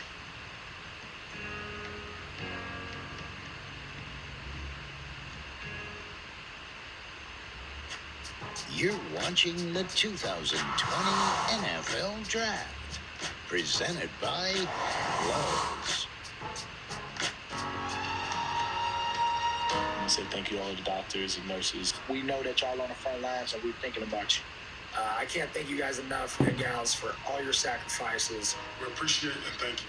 Thank you. Thank you, man. It's all love. Man, just know we depend on y'all, and y'all gonna help us get through this. We're gonna get through this sooner or later. And we're all going through this together. We'll all get through this together. Stay strong. Everyone, please stay safe.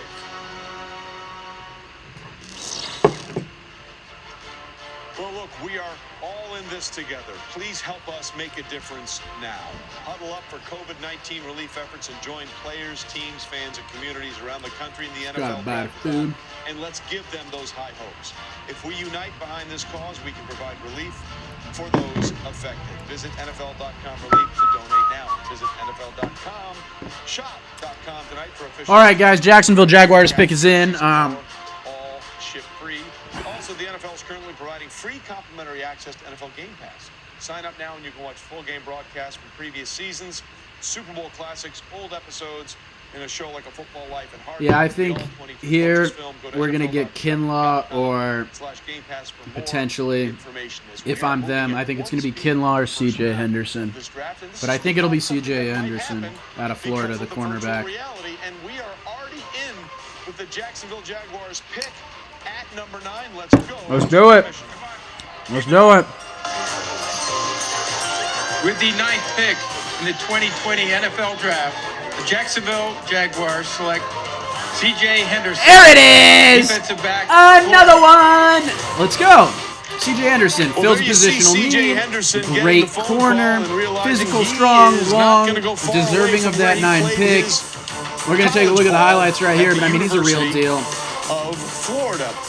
His hometown's in Miami. He played running back. This is a good pick for them. They just lost Boye. They just lost Jalen Ramsey. They needed a corner. They addressed it in the draft in the first round with the number 9 pick. This is a very strong pick. He proved himself at Florida. The ability to just tackle, press. Like, again, a very all-around corner. Not as good as Okuda, but very, very good. In the NFL, he's going to be asked to shut 204, down 205, 6'1", very similar to Jeff Okuda. Let's watch. Tackle. You can't play with 10 men in the NFL. You got to tackle on those receivers after the catch and support the run. But in coverage, 6 interceptions in his career, 22 pass breakups. Even this past season, Lewis, when he had the injury with the ankle, he still finished tops on a team with 11 pass breakups. Lewis, his forte is coverage ability. That's what you're looking for in the he's NFL. the real deal. As you can see here, what I'm seeing a lot, and I've looked at his tape before, but it's just the blanket quality to stick on somebody and float right with them is excellent. But he also is just such a good tackler, as they've alluded to, and that's what the physical size of, being 6'1", 205 pounds at this position. He's a dog too. He has the feet to line up and press and shadow you at the line of scrimmage and then run with you downfield. He has the feet and the hips and the eyes to play from off and play all the different coverage packages that you want to play when you back off. He just needs to be more consistent at the catch point, but he is a guy who is supremely talented and fits the mold of the kind of cornerbacks that have played in Jacksonville. The physical, strong, ball out, take a risk. Well, there you see happiness all the way around. And just so you know, obviously it makes a lot of sense because the Jaguars moved on from Jalen Ramsey last year. They clearly needed help at the cornerback position. His defensive coordinator in Florida, Todd Grantham, in 30 years of coaching both in the college and the NFL, said he's the best cornerback I've ever seen. All right, now we're at the 10th pick. Introducing the Browns pick is St. Jude patient Fletcher Rollison. Fletcher was diagnosed 2 hours with a into the rare live brain stream, tumor, going and good his so family far. turned to Browns St. coming Jude. up. He had the tumor removed and completed his treatment Let's at see. home, and he now joins us from his home. Hello, NFL fans, and a special shout out to Browns Nation. I am so excited to help introduce the first-round draft pick for my hometown, Cleveland Browns. The wait is finally over. Here we go. Thank you to the NFL for your support of St. Jude.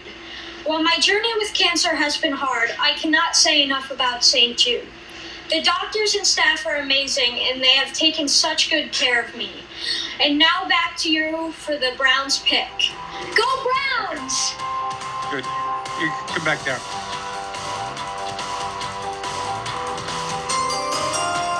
Cleveland Browns pick is in. We didn't get a chance Fletcher. to discuss it. My bad, We are guys. so happy to see that you're home and doing well. Yeah, that's awesome. We're, That kid was cool. we're very proud to support That kid you was cool and for St. sure. Jude in the fight and childhood cancer. And we're all in your corner, Fletcher. Go get them. So I have the Browns pick. With the 10th pick in the 2020 NFL Draft, the Cleveland Browns select Jedrick Wills, tackle, Yep. Alabama. Yep. I hope you like it, Fletcher.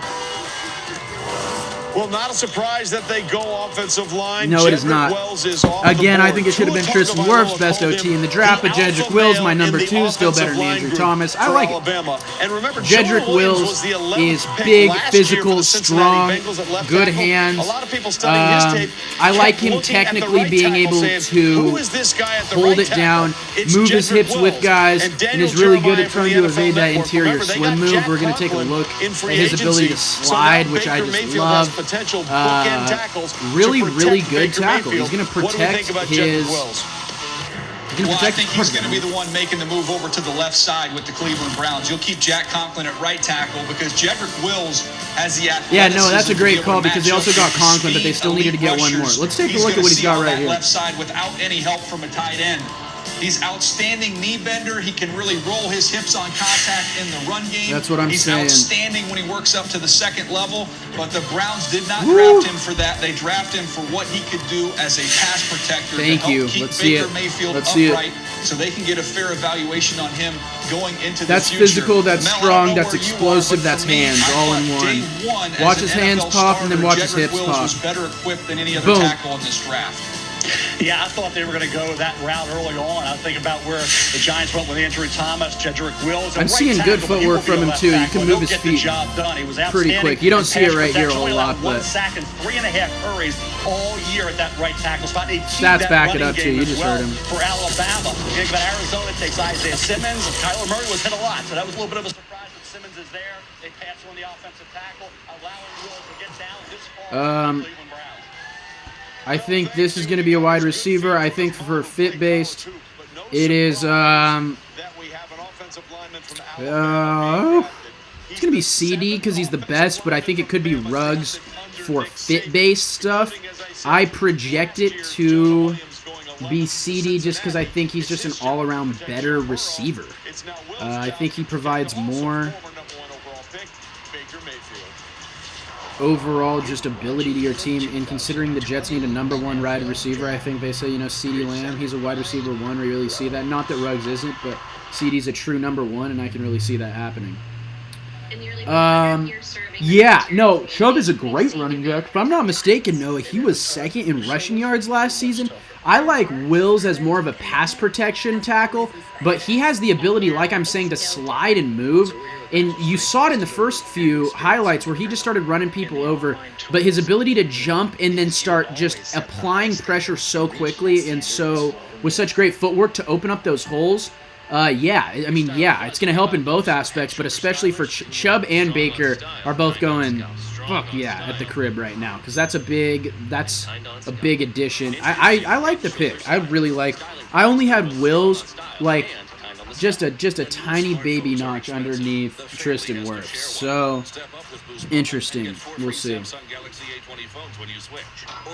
Thank you guys for tuning into the Game Time with Dylan Kattengell NFL Live Draft live stream. Really appreciate it. Switch to Boost Mobile and get 4 free Samsung Galaxy A20 phones, all on our super reliable, super fast network. As an essential service, Boost Mobile is committed to keeping you connected by remaining open. Let's see. Yeah, again, I think it's got to be a wide receiver. I think it's got to be a wide receiver. They could also definitely use a cornerback. Let's see who's available. Oh, yeah, Jeff Gladney and Trevon Diggs. I really like both these guys, but I don't see them going this early in the draft. I see a receiver going there.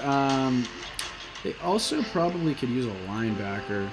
Now more than ever, Patrick Queen and Zach Braun are both really good. So I think it could be Braun. I think it could be Jerry Jeudy. I think it could be CeeDee Lamb. And I think it could be Gladney. Or Trevon Diggs. But if I'm making a guess, they're going to go with wide receiver 1 in this draft. And it's CeeDee Lamb out of Oklahoma. Great run after catch ability. I'm going to be dropping a video on him tomorrow probably. And he has great run after catch ability, instincts, hands, catcher. I mean, he's the full package, and he plays incredibly hard. I really, really like CeeDee Lamb. Not elite speed, but very good speed. I like what he really does have to offer. Like 10 more down here? Hey, Dad, how many can you stomp? you make this for me? Yes! Yeah, you got it! Let's go, Dad! Visiting my old stomping grounds? That's my way to play. Nintendo Switch.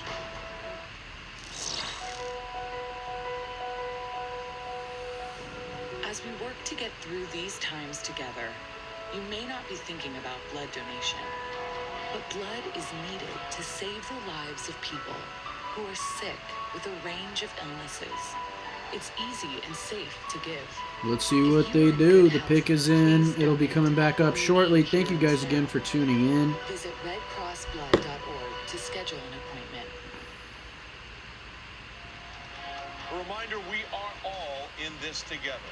Help us make a difference now. Huddle up for COVID-19 relief efforts and join players, teams, fans, and communities around the country in the NFL Draft-a-thon. We unite behind the cause. Quarantine watching draft together, man. That's what I love to see. We're all probably sitting at home watching this, so we might as well hop in the comments, have a little fun, talk about it. There we go, Mel's best available. I like CeeDee. Some people like Jeudy. I really think they're so close that even Ruggs, I really do group them up by, like, if your coaching staff likes one guy and the way they play, take him, frankly. That's how you do that. You figure out what fits best for you, and you do it. And that's what's up with this receiver pick. Best part of this draft, and I talked about it earlier, it's the diversity we have in these wide receivers. And I love Jerry Jeudy. He's such a great guy inside. He plays in that slot. I love how he, what I call, gives you that stanky leg and takes it right back when he's running with the football. But CeeDee Lamb, he does everything. People liken him to a Dez Bryant, a guy that can go up and get the ball, but he also can run the whole route tree. Or do you just want pure speed? And that's Ruggs the third. This guy can run with anybody and everybody, kind of give you a Tyreek Hill kind of player. That's excellent. I liked all of what he had to say. Listen, we appreciate that. It's somewhat surprising, by the way, guys. We haven't had a Jerry Jeudy's the supreme route runner. CeeDee Lamb is the all-around guy who can make a big play. And then Ruggs is your Tyreek Hill speedster. That's how you break those three guys down. Do you want an absolute speed demon? Do you want a wide receiver one that can do it all? Or do you want Jerry Jeudy, who's an NFL-ready, polished route runner that you know can get himself open, create plays, and use his ability to catch balls and just go get another 4 or 5 yards every time with his ability to juke and move his body because Judy's so elusive. Let's take a look. With the 11th pick in the 2020 NFL Draft, the New York Jets select Mekhi Becton, tackle, Louisville. So the run on receivers is going to have to wait, but Mekhi Becton, ladies and gentlemen, human beings that large should not run as fast as Mekhi Becton did. Okay, man, that took me a second to process. Wow, all right, Mekhi Becton, 6'7", Louisville tackle. Dude is an absolute physical monster. There's injury concerns. I got concerns with his ability to play tactically at the NFL level. Not a terrible pick, but I don't like it. I don't. Why is he so big? Well, his mother is a caterer who specializes in soul food. Yeah, let's take a look at what the NFL guys have to say about it. But what Mekhi Becton is just an enormous human being that has the ability to take over games and plays, but also has the ability to get himself exposed.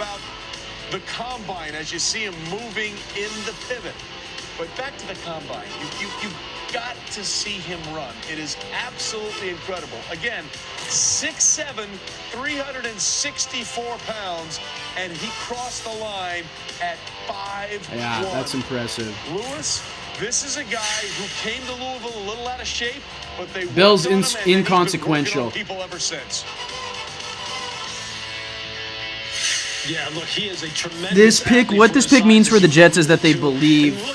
Yeah, it means they believe in a running back and a quarterback. I don't know if it's Le'Veon, to be honest, because running back value is non-sequential. If you guys want to check out a video I have on running back value, I got one up.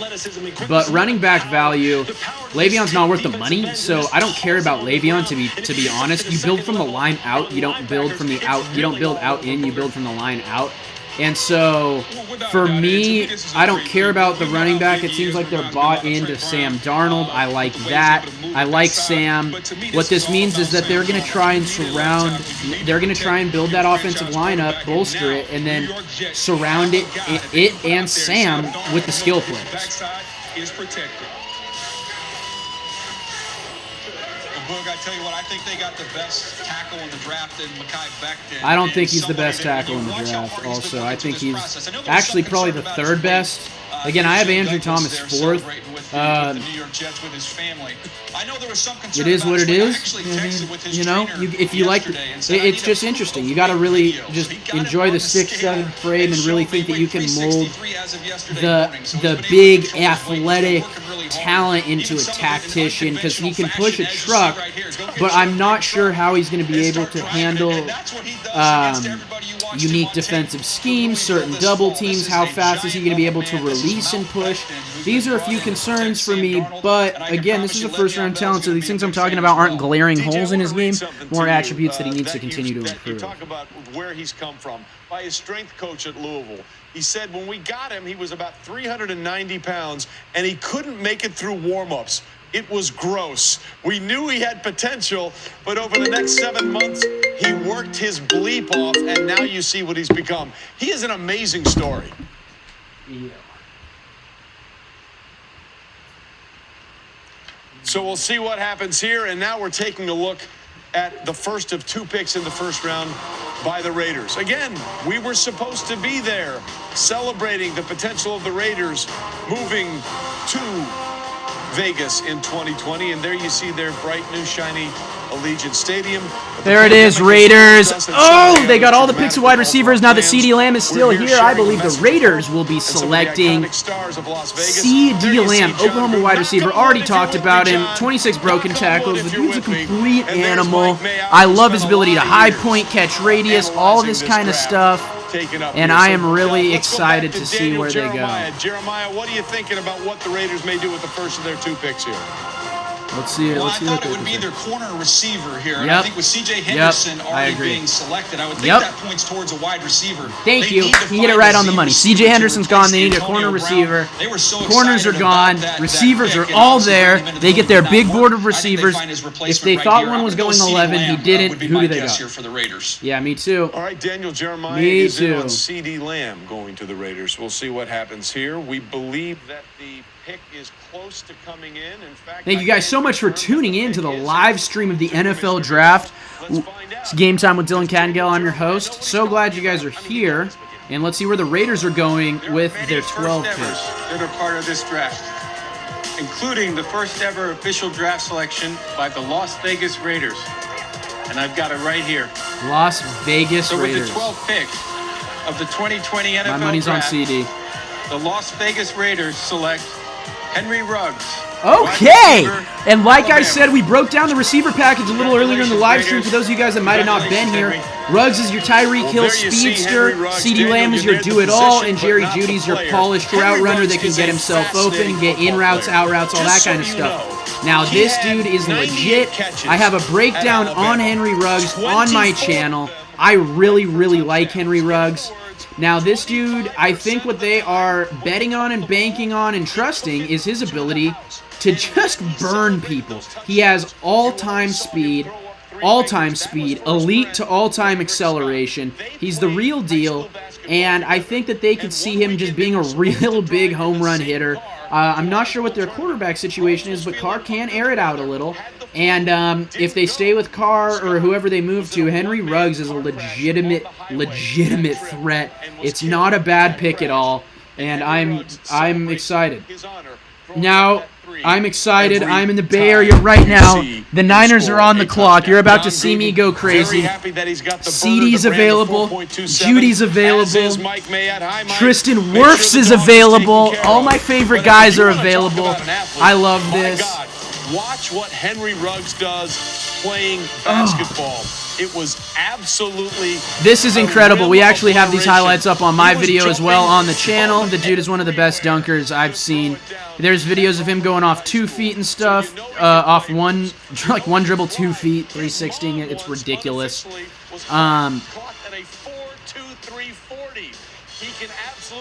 He's got the burners. 49ers are on the clock. This was a possibility because of that 4.27 speed. And let's remember now, the Raiders, what do they have to do? They have to face... This is going to be an interesting pick because the Niners don't have a pick. They have this 31 and nothing in between. They're in the 5th round.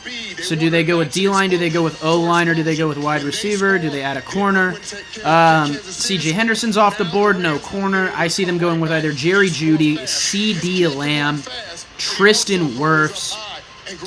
I like those 3 picks. I don't want them to jump for Diggs, but I like Diggs a lot. Let's see. I'm very excited. Very, very, very, very excited to see where we go with the 13 pick. I'm actually surprised there's not been a trade announced.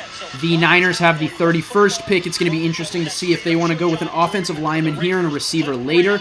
I like that. I like the Tristan Wirfs pick a lot right now, considering they do have the 31st pick available to them. Let's go ahead and take a look at some of the D linemen available, because after Buckner's leaving and, us obtaining this pick, that could also be a positional need. Let's take a look. Oh, yeah, Kinlaw's still there. I really do like Kinlaw, but I'm not super high on him. But if Kinlaw does go to at 14, I think for positional need-wise, it's a really good pick. And he is...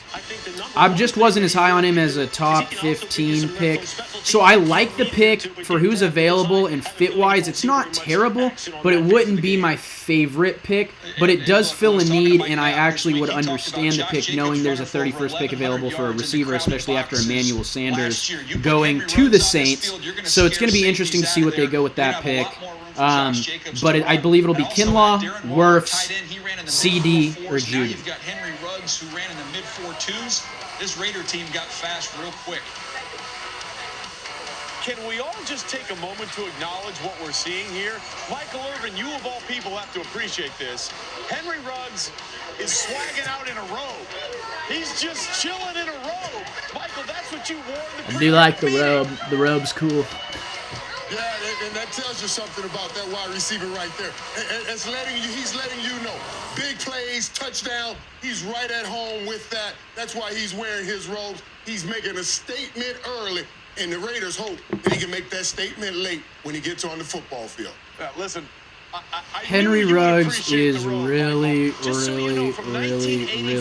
legit. I'm not surprised that he was the first one taken off the board. There's a big draw. Picture, if you hear Tyreek Hill, and like how, every coach just goes, oh man, how I would just love to utilize Tyreek Hill. I think that a lot of, the Raiders saw that with Ruggs.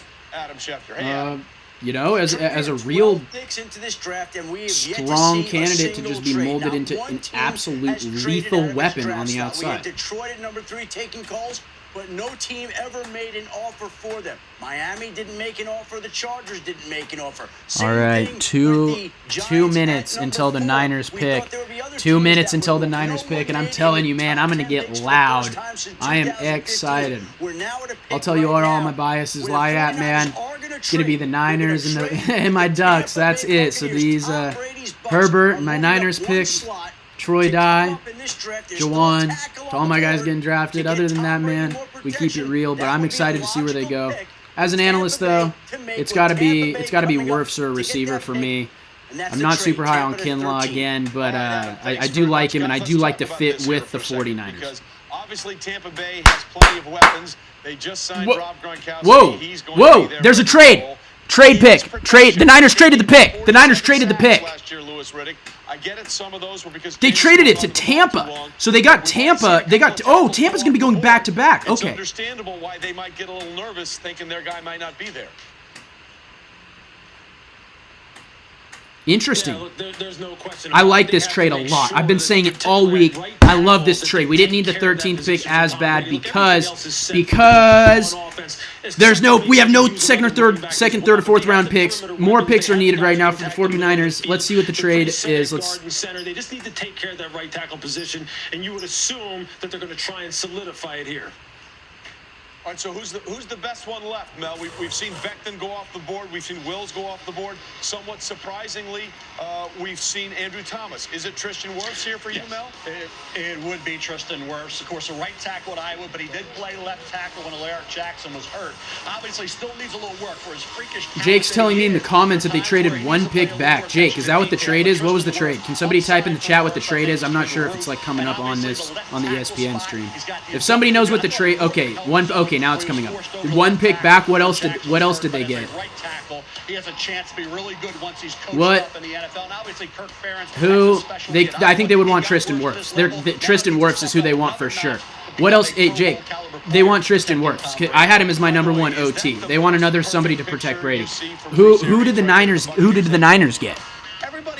Like what else did the Niners get for trading back? Is it in the chat, somebody? Bruce Arians seems very comfortable in being Bruce Arians right now. So, again, is there anybody else? It was somewhat a surprise. As you see Jason Light there, the general manager. of the Tampa Bay Buccaneers, who, by the way, was part of the scouting department for New England when they picked Tom Brady, 199th overall in the 6th round in that draft in 2000. Is there anybody else, Lewis, from your perspective? Okay, so Buccaneers, I assume they're going to be going with Tristan Wirfs. I'm not sure. They might have got trigger happy about Kinlaw also, for sure. I don't see which defensive other player than Kinlaw they were scared to jump for. Not really. I mean, he's the logical choice here, because when you think about where you're picking at right here, look, there aren't any more slam dunks in the NFL and in the NFL draft anyway. But really, when you're picking where they're picking now, you're really looking for the guy who's sticking out on your board. And Tristan Wirfs is one of those interchangeable guys. That's what I'm saying. That's what I'm saying. It's got to be Wirfs. In the course of games, and there's no question that down here at this pick, this is the best player that's available for them at a position that they need. Is probably a slam dunk for him. Lewis, thanks. Before we announce this next selection, we have some very special guests out of Tampa Bay from the air base in Qatar. Hey, NFL fans. I'm Staff Sergeant Bethany LaVille, currently deployed to Al Udeid Air Base, Qatar. And we're happy to be a part of this year's NFL Draft. Let's see who gets to wear the Buccaneers uniform. Throwing it to you, Lieutenant Colonel Caldwell. Go Bucs! Hey, NFL fans. We're the airmen from the 28th Expeditionary Air Refueling Squadron, stationed out of MacDill Air Force Base, Tampa Bay, and currently deployed to Al Udeid Air Base, Qatar. We are proud to represent Tampa Bay and our home team, the Buccaneers. Now back to you, Commissioner Goodell. Go Bucs!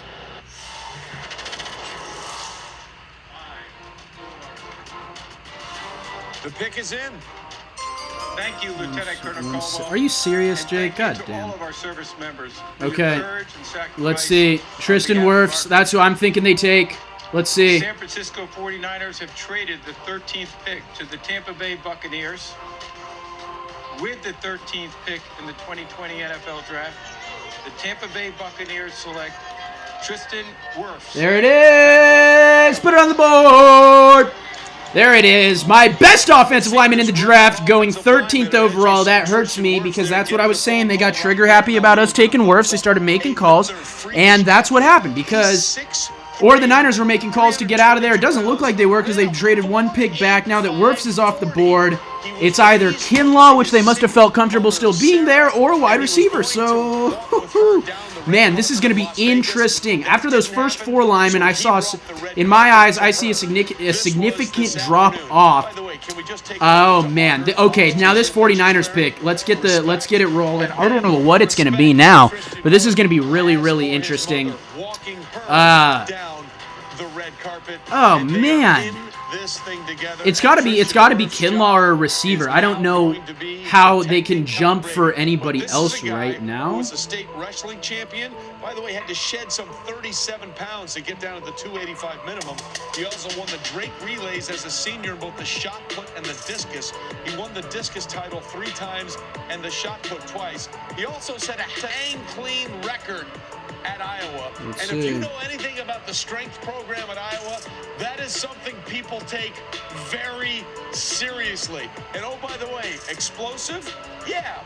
And if you're a visual learner, this will help you see how explosive he is. Yeah, Tristan Wirfs is explosive as all hell, technically sound, best tackle in the draft. Jumping out of the pool about 3.5. The dude plays with a high football IQ. Yeah, Jake, I got him going CeeDee Lamb. I would love to see CeeDee Lamb on in a 49ers uniform. Man, that would make me so happy. I just love to see it. I don't know if it's necessary they draft a receiver at 14, but I would just love to see it. It does fit though. It's not a bad pick. I still think it's a really good pick. But yeah, I mean, they already made a trade, but I really wish they would have traded back more towards like really a little farther back in the first round, or like into the early second round, and really gotten a haul of picks or something. I don't know, but we'll see. 14 and 117 is good. Not AJ Terrell, I don't think. No, but that. Not a bad fit actually, Jake. The AJ Terrell pick would not be bad. I actually like that. But 14 and 117, that's not bad. Again, Jake, thanks for hopping in the comments. Hooking it up with some stuff for me. But yeah, this is going to be very, very interesting. the zone scheme. You need athletes on the offensive line, whether it's a guard or a tackle. Yeah, let's see what we got with Tristan Wirfs here, though, before this pick. You're going to need that guy that has a strong punch. We know Brady is an iron deer in the front lawn. He's not going to move much. That didn't show me anything. Punch. The Buccaneers got a steal here at this pick. No, it is a steal. This dude is going to be a great pass protector, great run blocker. He's the real deal, full package. Moves his feet well, moves his hands well. Really just explosive and quick, and he can make decisions and release so quickly that it's just so deadly. And I'm pretty excited to see what he's able to accomplish. The first round of the draft.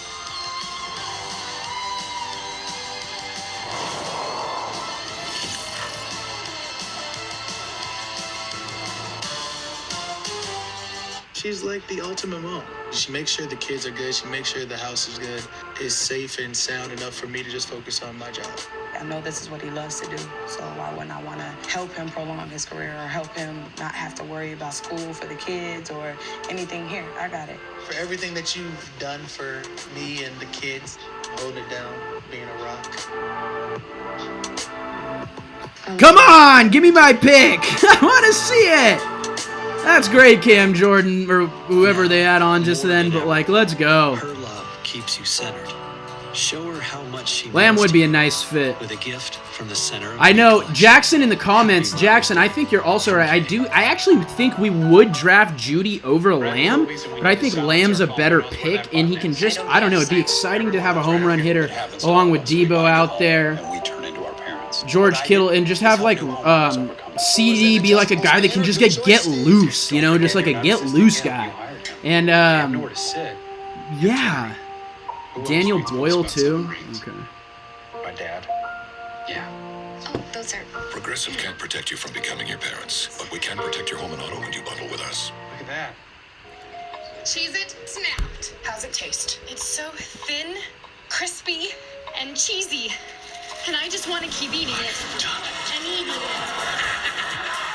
I love them. Snapped. So good we may run out of cheese.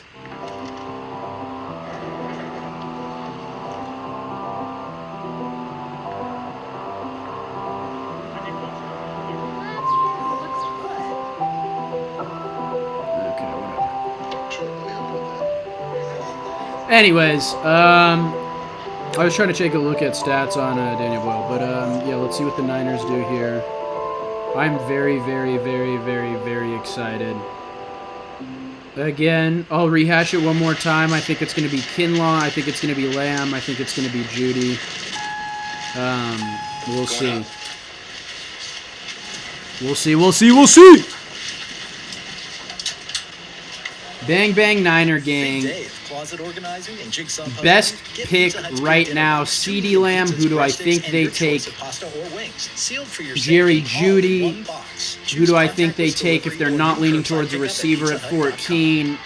Kinlaw. First up is this exquisite bowl of French onion dip. I'm going to start the bidding at $5. Thank you, sir. Looking for $6. $6 over there. Do I hear $7? $7 in the front. $7 going once, going twice. Sold to the onion lover in the front row. Next up is lot number 17, a spinach and artichoke dip, beautifully set in a hollowed out loaf of sourdough bread. Don't get mad, get E-Trade and get more than just trading. Investing, banking, guidance. Welcome back to the draft as we're taking a look at Kyle Shanahan and company, trying to figure out the draft. And Microsoft Teams is proud to play an important role in the 2020 NFL Draft. Microsoft Teams' official collaboration platform of the NFL. Let's see what we got. John Lynch is Let me know, John. Comfortable in his setup, the general manager there. And of course, you would be very comfortable too if you were the defending NFC champs with the job they did last season. One of the big moves the San Francisco 49ers did last year was trade late in the season for Emmanuel Sanders, and of course he has moved on to New Orleans. And there was Oklahoma wide receiver CeeDee Lamb. Some consider him to be the best wide receiver in this draft class. I would. I would. The first to go. And now we're looking at Jerry Jeudy. Our own Todd McShay says Jerry Jeudy is the best route runner at a wide receiver he is. he's seen in all his years of studying film.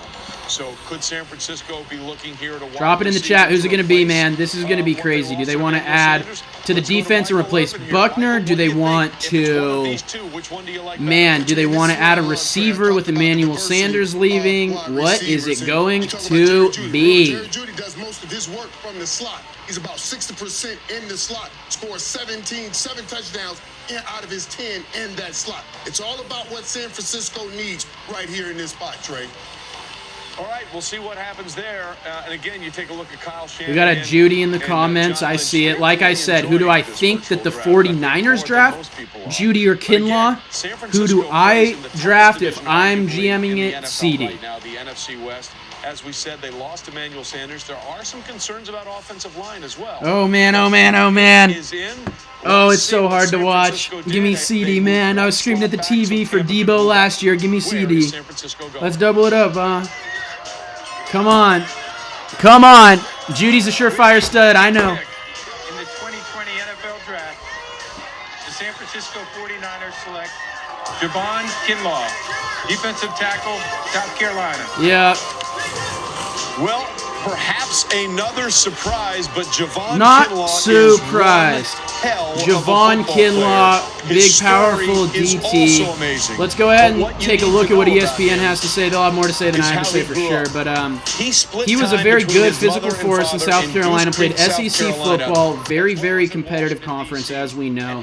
And really did provide a look inside that was great as far as his ability to just dog it out and get into the pass rusher's face just using his hands and using his power. But I wasn't blown away by his movement skills, so let's just take a look at what they have to say on Javon Kinlaw. I like the pick, though. Positional need. I'm excited for it. I'm not hyped on it. It's not sexy, but again, I love line play. We got better on line. This is a first-round lineman. I like the pick. Would have liked a receiver more, but this is a very, very good pick. Is now a member of the San Francisco And I'm going to drop it off to tune in to this right here. I'll be back in just a second, guys. But I do like the pick, and let's take a look at what we got. Without a doubt. You talk about the rich getting richer. He reminds me a lot of Richard Seymour. Long, big, and powerful. And the San Francisco 49ers are going to love it. Can he play That's with what I leverage? talked When you're a about, tall playing player, with you gotta be able leverage. to play with leverage, extend your arms, control the offensive lineman. Yep. He can do it with the best of them. Like one of the guys that I played with a long time ago, Richard Seymour, doing the same thing. Defensive linemen being able to use both hands and control the offensive lineman, they do it well. But this is now a passing league. Can you be a three-down And player? there you Can can rush see the the passer? athleticism Javon and the Kinlaw strong showed hands and the outstanding strong pass rush ability and fundamentals power, to push. especially at the Senior Bowl. Just like This Richard is a Seymour, long arms, long levers. He can do it inside. And dare I say, John Lynch, they traded away DeForest Buckner. Now they get to Javon Kinlaw, Mel, and this defensive line is going to be dominant once again.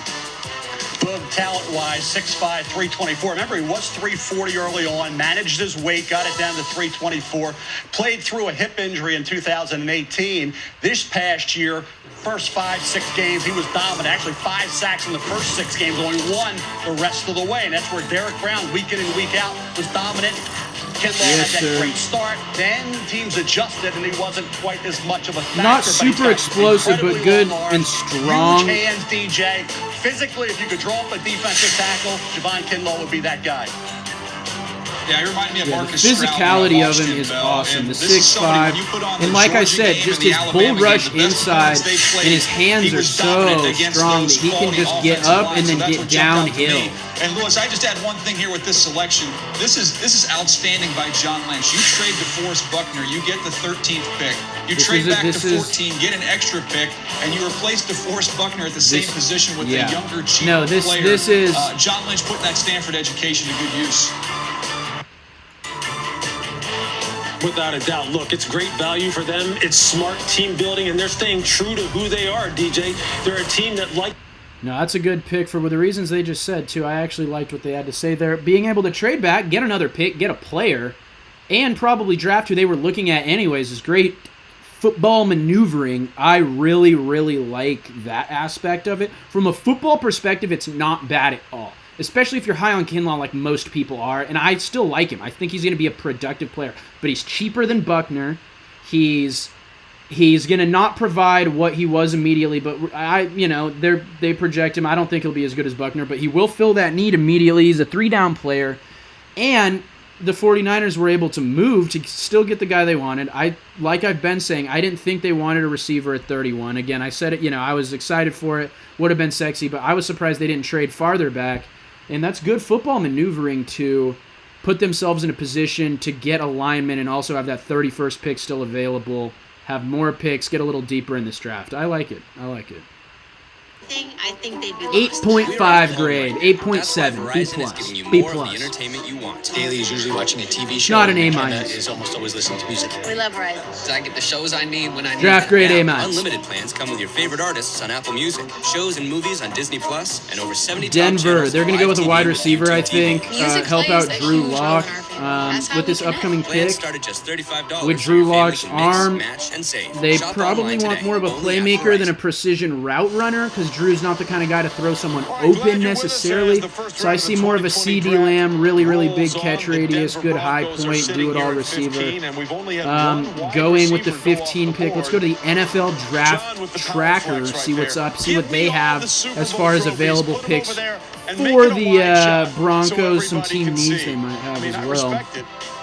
A good friend of mine said, when you have the opportunity to stunt, and John Elway just did that. Then, of course, there's Vic Fangio waiting to go into his second season as the Broncos head coach. The pick is in for the Denver Broncos.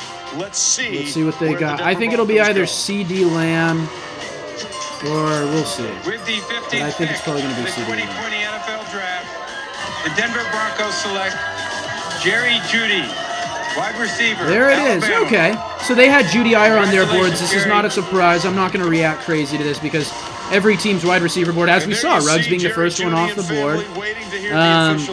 But it is done. That's great. That's awesome. Denver Bronco. And again, according to our We're going to see it here, but an elite route runner, great hands, one of the best juke moves I've seen at the college football level.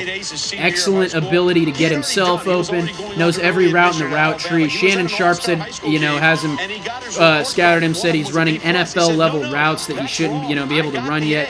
He is elite as far as just being able to to execute where he needs to be on the football field. I think he's going to develop into a great deep post guy. In November of 2016, yeah, Jerry Jeudy, CD Lamb, there's different people who have different players hired on their boards. And Judy's a great receiver. I'm not surprised. Jackson in the chat, I'm not surprised. He's an excellent top-level receiver that I think would have been a number one receiver probably in the last 3 years' drafts. Falcons are on the clock. Patrick Queen could be available for them. I think that they're probably going to go with defensive line help. Let's take a look at what defensive linemen are available. Let's look at DNs first. Oh, I love Espinosa out of Iowa. Epinesa, excuse me. Really explosive. I think he's underrated coming out of the draft. Let's see if there's any DTs available. The Iowa linemen are awesome. Espinosa, Tristan Wirfs, they're legit.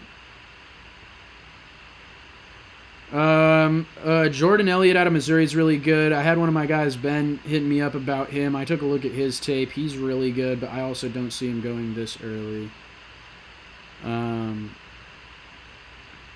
I liked the Lamb fit for the Lamb fit for Locke more, but I also think in a different way, Jeudy will be able to kind of give a safety blanket, especially on like out routes and kind of stuff for Drew's strong arm. So I can see them both working. I'm not surprised about that. Let's take a look at what they got. We better get some firepower. So the Chargers go out and get their quarterback of the future in Justin Herbert. We saw the Raiders go get Henry Ruggs, and then now you have the Denver Broncos go get his teammate in Jerry Jeudy. The AFC West is loading up on offense. Yeah, they certainly are. By the way, Alabama has 2 wide receivers in the first round now. It's just the 5th time in the common draft. Yeah, and I'm going to give this like a draft grade of like a B plus again, B plus A minus. In the first round. John Elway is very happy right now.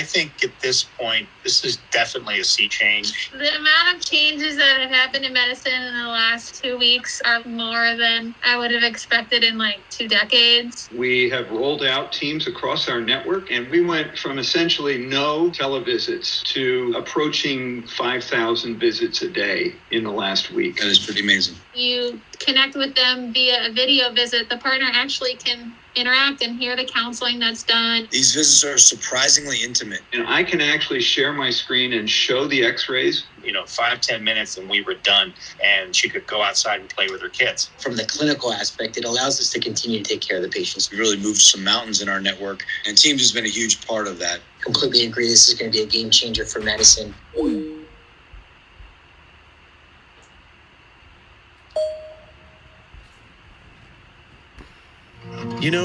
You've already got a home team. Willie, Lauren, Steven, Deborah. What are you guys' thoughts on Drew Lock? 300,000 members of a team working hard to keep your home working for you. Because home is what unites us. I've never had Burger King nuggets The before. It's a lot better Falcons than I pick expected. is And in. the best Part is, they're 8 for only $1. What? These are good. It's crispy and it's golden. When you see an ad like that, you don't expect them to taste this good. Yup, 8 delicious nuggets for just $1. Your way better.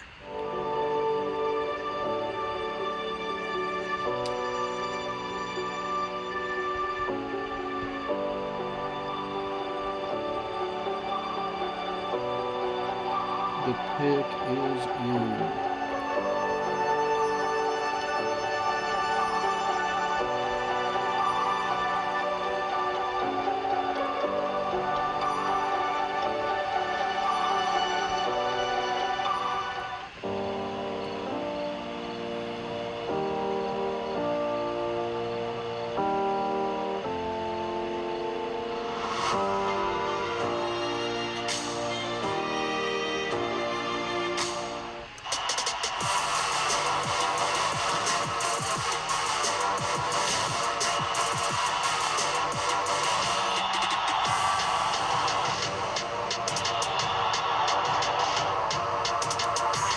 See where we're going with this pick. Falcons at 16.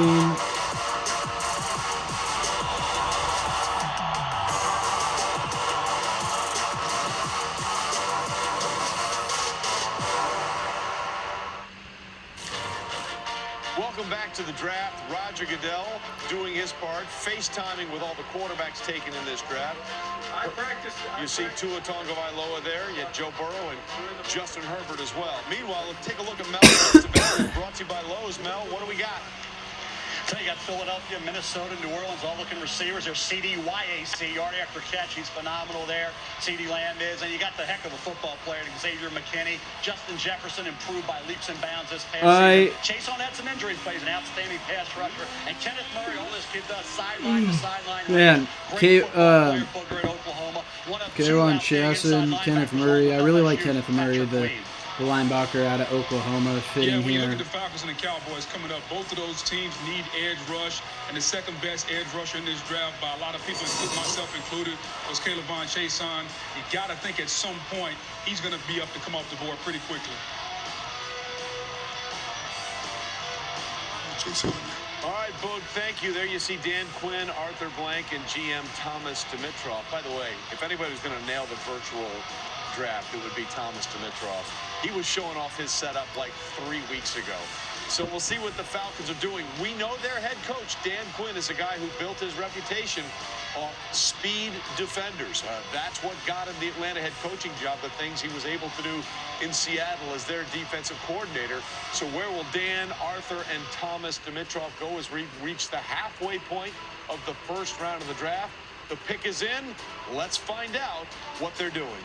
Here's your team. Let's go, Falcons pick. In the 2020 NFL Draft. See what we got. The Atlanta Falcons select A.J. Terrell, A.J. Terrell, Clemson cornerback. Really good pick here. Not surprised at all. The Clemson quarterback is extremely versatile in different packages. Great cover corner that added to that defense that Clemson had. You guys are going to be able to take a look at the clips here, but this is an elite cornerback, and not surprised at all. I think this is a really good pick for them. Terrell, by the way, changed his major from business to sociology because he said, I like to size people up. I like to understand why they think the way they do. Mel, he sized up people pretty well as a college player at Clemson. Well, yeah, I guess the kid, he had some really strong games. Go back to the Alabama game in 2018, final game of the year, returned an interception, 44 yards for a touchdown in that game. We're probably going to be going through the 20 pick or so and then cutting the live stream. What happened there against LSU where but he yeah, had trouble there in coverage. Dallas now, Dallas. He has the recovery speed. It's a little grabby. That's going to result in penalty flags in the NFL. Fast for the clock, recovery speed at times looks like it's an issue, even though I say he does have that outstanding speed. Has to become more of a wrap-up tackler, and I think when you look at him, Lewis, the talent's there, needs a little bit more coaching. Man, this is going to be interesting. Needs to be more consistent, Mel. Look, this is a guy who really can get up on the line of scrimmage and challenge you in press man coverage. He has good route recognition. It's really the last third of the down is where I struggled with him as far as his ability to then go ahead and consistently finish. That's where he got into trouble in the national championship game against Jamar Chase. He struggled down the field playing strong at the catch point, but if he can improve that, he'll help them. I could see Gross Matos out of Penn State going here.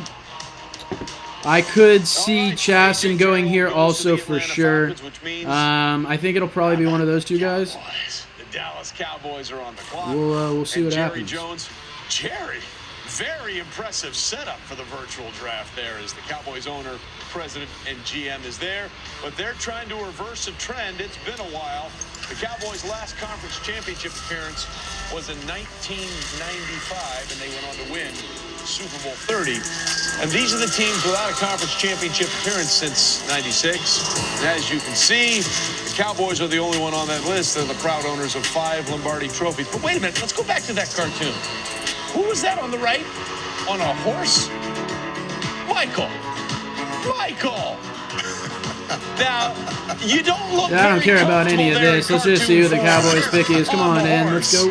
So, are you okay with us putting you on the horse like that? Trey, remember, I'm from Miami. I'm a city boy all the way. But I must admit, when I did get here to Dallas, you start falling into the Cowboy ways. I was starting wearing Cowboy boots. So this next pick, no matter where he comes from, when he gets here, he will be like the Cowboys. He'll get in some boots and on a horse also. Let's see it. We need to have a comment about the bowler hat. Elton, who do you got him drafting, man? That last Super Bowl. That was a fashion statement, my friend. I will never forget. We showed you Jerry Jones. There's Mike McCarthy, maybe a little close to the camera. As you can see, Mike McCarthy had the year away. Let's see, new coach. I do like the Mike McCarthy hire, too. Good offensive mind. It didn't work out, but we know what he was capable of in Green Bay. It's going to be a change of pace. I didn't like Jason Garrett. I just think they add to the defensive side of the ball. It's hard to predict picks, right? You know, getting down this deeper, but I do think it's going to be the LSU edge or Gross Matos out of Penn State. They have needs on the back end of that secondary. They may have some needs on the edge rush, but where do we see them going here? Because I think a lot of the corners that the Cowboys might have been looking at are now off the board. Yeah, you really think about it, in the middle of the field, someone who can play a little bit of safety, play a little bit of nickel and dime linebacker, someone who comes to mind for me. And I'm looking at Xavier McKinney from Alabama. I think the Xavier McKinney pick in the middle of the field I'm really high on Xavier McKinney. I think that Xavier McKinney is a really good safety. I could see him being a good fit for the Cowboys, really versatile. Cowboys star on his helmet. Again, CD still at this point, not a terror. Oh, yeah, in the chat now, CD. Yeah, no, CD could be a good pick. Is if they took CeeDee Lamb, they'd be taking him right out of the lap of a team in their division with the Philadelphia Eagles having this is going to be interesting. I think the CD pick is good, but I think it's going to be the Chasen kid out of LSU, or that's a good call by them. McKinney for sure could be a pick here. This is CeeDee Lamb as he's waiting to hear his name called. Daniel, that's a really interesting point, right? Because you want to build your team, but sometimes you can do things to make sure that you don't help an opponent, a guy you'll see twice, a team you'll see twice.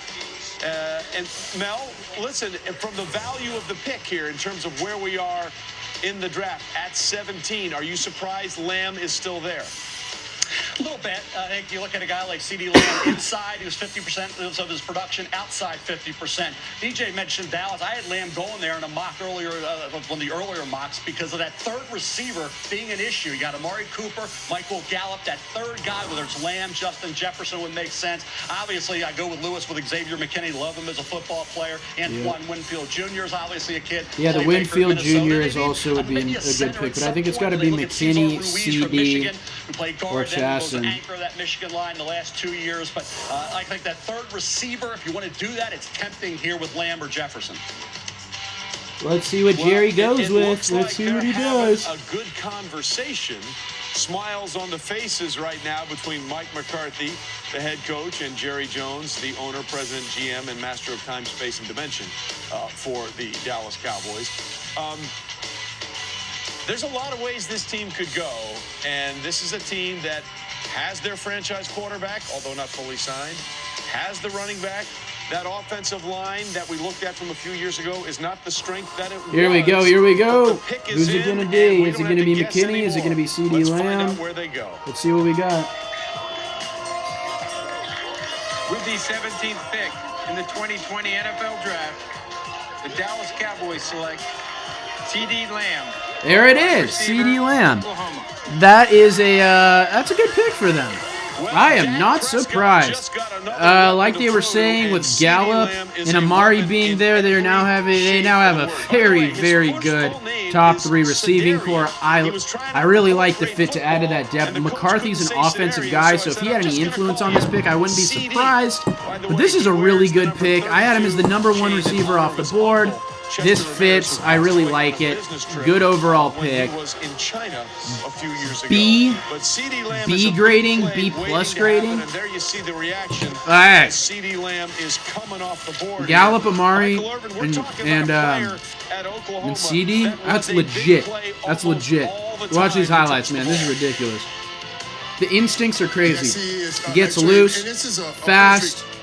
Great route runner, great catch radius. The second he catches it, he knows how to evade contact like that. Second he caught it, ducks his head, loses 1, loses 2. Great rack receiver, one of my favorite receivers in the draft. My favorite receiver in the draft. He's just physical, he's strong, he's a dog. I really like C.D. Lamb. He played 70% outside last season, 30% in the slot. But he had productions from both spots. 7 touchdowns outside, 7 TDs from that slot, Mel. So he can play in the slot, and when he has to, Miami, he can go outside 18th pick. Got a quarterback with the first pick. Let's see. Let's see what they go with. School history in that area. See who's available. 2 things. I would say CD, YAC, the yards after the catch, the stiff arm, yards after catch, tough catches in traffic. He can do that. He's a kid who's very explosive. He'll take that big hit, hold on to the football, knows how to find the open area in that defense. Obviously, coming out of Oklahoma, they schemed to get him the football, so route running, we'll have to transition to with the Dallas Cowboys. But as that third receiver with Cooper and Gallup, now you got Dak Prescott, 3 big-time options in the passing game. Well, listen, Michael Irvin's going to love this. C.D. Lamb forced the most missed tackles as a patch catcher among wide receivers last year. Lincoln Riley is happy enough. Okay. Zach Braun, love him. Patrick Queen, like him a lot for this pick. I also would like them getting an offensive lineman for Herbert. Let's see who's available on the OL.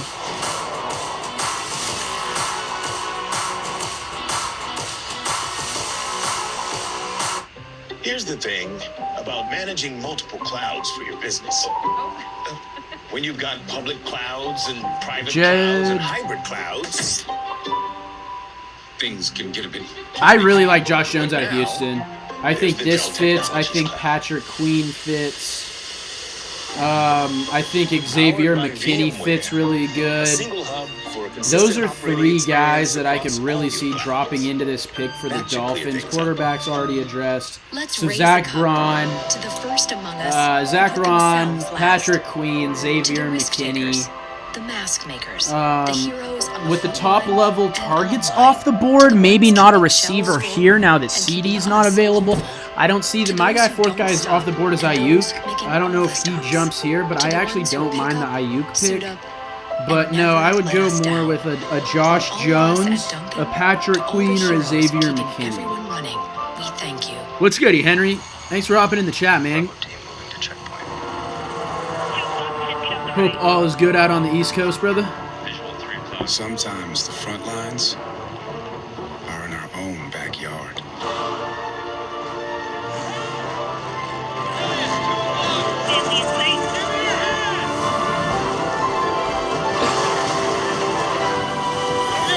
Make a difference in your community, serving part-time in the Army National Guard. We're just in unprecedented times right now. You gotta make the most of what you have, go to work. This situation, like, it is what it is. The mindset going into the draft hasn't changed. Come out on the other side of this thing, a better version of you. The biggest thing is just taking steps every day, improving every day.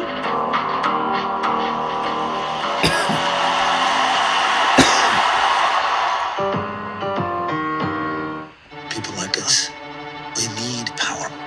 We need it to feel alive. Maybe even to be alive. It's a triple cross. You're a monster. It's getting tribal out there. I don't like this game. Interesting stuff, guys. Who is Miami going to take with this pick? It's going to be Josh Jones. Is it going to be Xavier McKinney?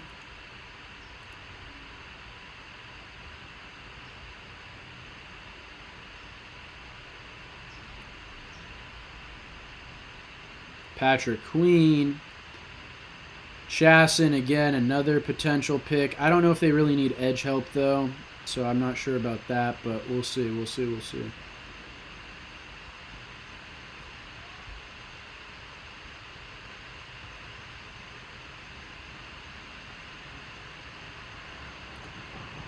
Well, we told you the Last Dance was coming last Sunday, and you showed out to the tune of over 6 million people watching the first 2 episodes. And we're going to bring them back. Episodes 3 and 4 coming this Sunday. They've got this whole promo card they want me to read. I'm just going to read you one sentence. Highlighted by Dennis Rodman. I mean, you don't really need to sell it any more than that. You're going to see all the crazy stuff Dennis Rodman did while winning championships with the Bulls. That's enough. Meanwhile, we are continuing here. What a night it's been, and we're all in this together in this virtual draft. Help us make a difference now. Love to see it. COVID-19 relief efforts and join players, teams, fans, and communities. Let's see what the Dolphins got. In the NFL draft. We're coming up on the 3-hour mark on the stream, which is where I'm going to cut it. So we're going to be cutting it shortly, but it's been awesome streaming the draft, talking about the first 20 picks or so. So we'll stick around for this, maybe one more, and we'll check out what's going on. Delighted to be working through this. Thank you guys so much for tuning in to Game Time with Kattengell stream. Really appreciate it. And our great friends in collaboration from the NFL Network. First time YouTube stream. Hope it went well. And a couple of Hall of Famers. The pick is in. Michael Irvin. All right, the Dolphins. Let's see who the Miami Dolphins are going with the 18th overall pick. Oh, we do? Okay. All right, so we got some time to figure out here what they're going to do with the Miami Dolphins, the 2nd overall pick in the first round. They took Tua Tagovailoa with the 5th overall pick.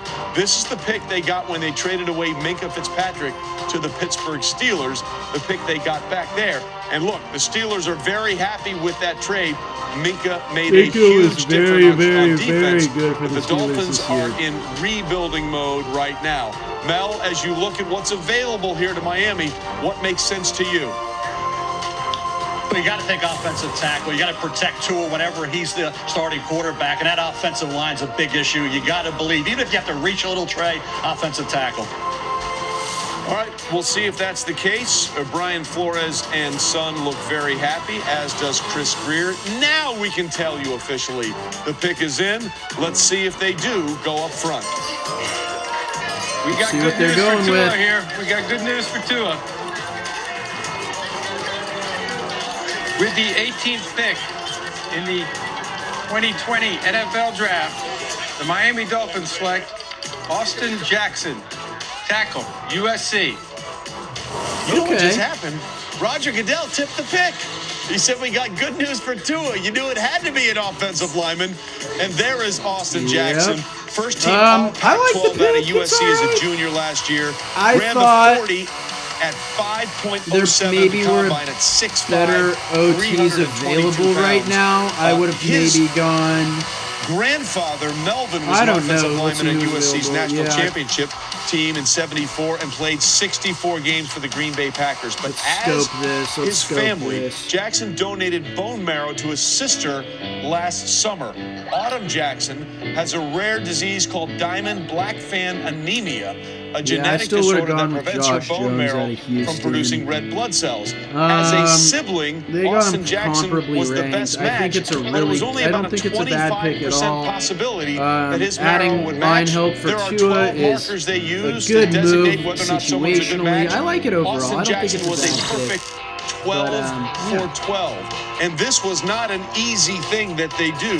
The extraction is done using a large needle with a handle at the top that they makes a lot of twist into sense, the though. bone like opening a wine bottle with a corkscrew. All right, guys. Thank you guys Austin so much did for that tuning into for the his live sister. stream. We're going to His actually be sister's cutting it doing off well. here. I'm so happy that you guys got to tune in and left comments. We got to talk about some draft stuff together. Really appreciate it. Videos coming soon on players in this draft, as well as probably some upcoming change in topics. We're going to be talking about NBA stuff more upcoming, but really appreciate you guys tuning in to Game Time with Dylan Kattengell. First 18 picks in the NFL draft. I'm sure we'll be doing a recap summary. We'll be doing a draft grades pick with Jake Quinn and I, grading every team's pick in the first round.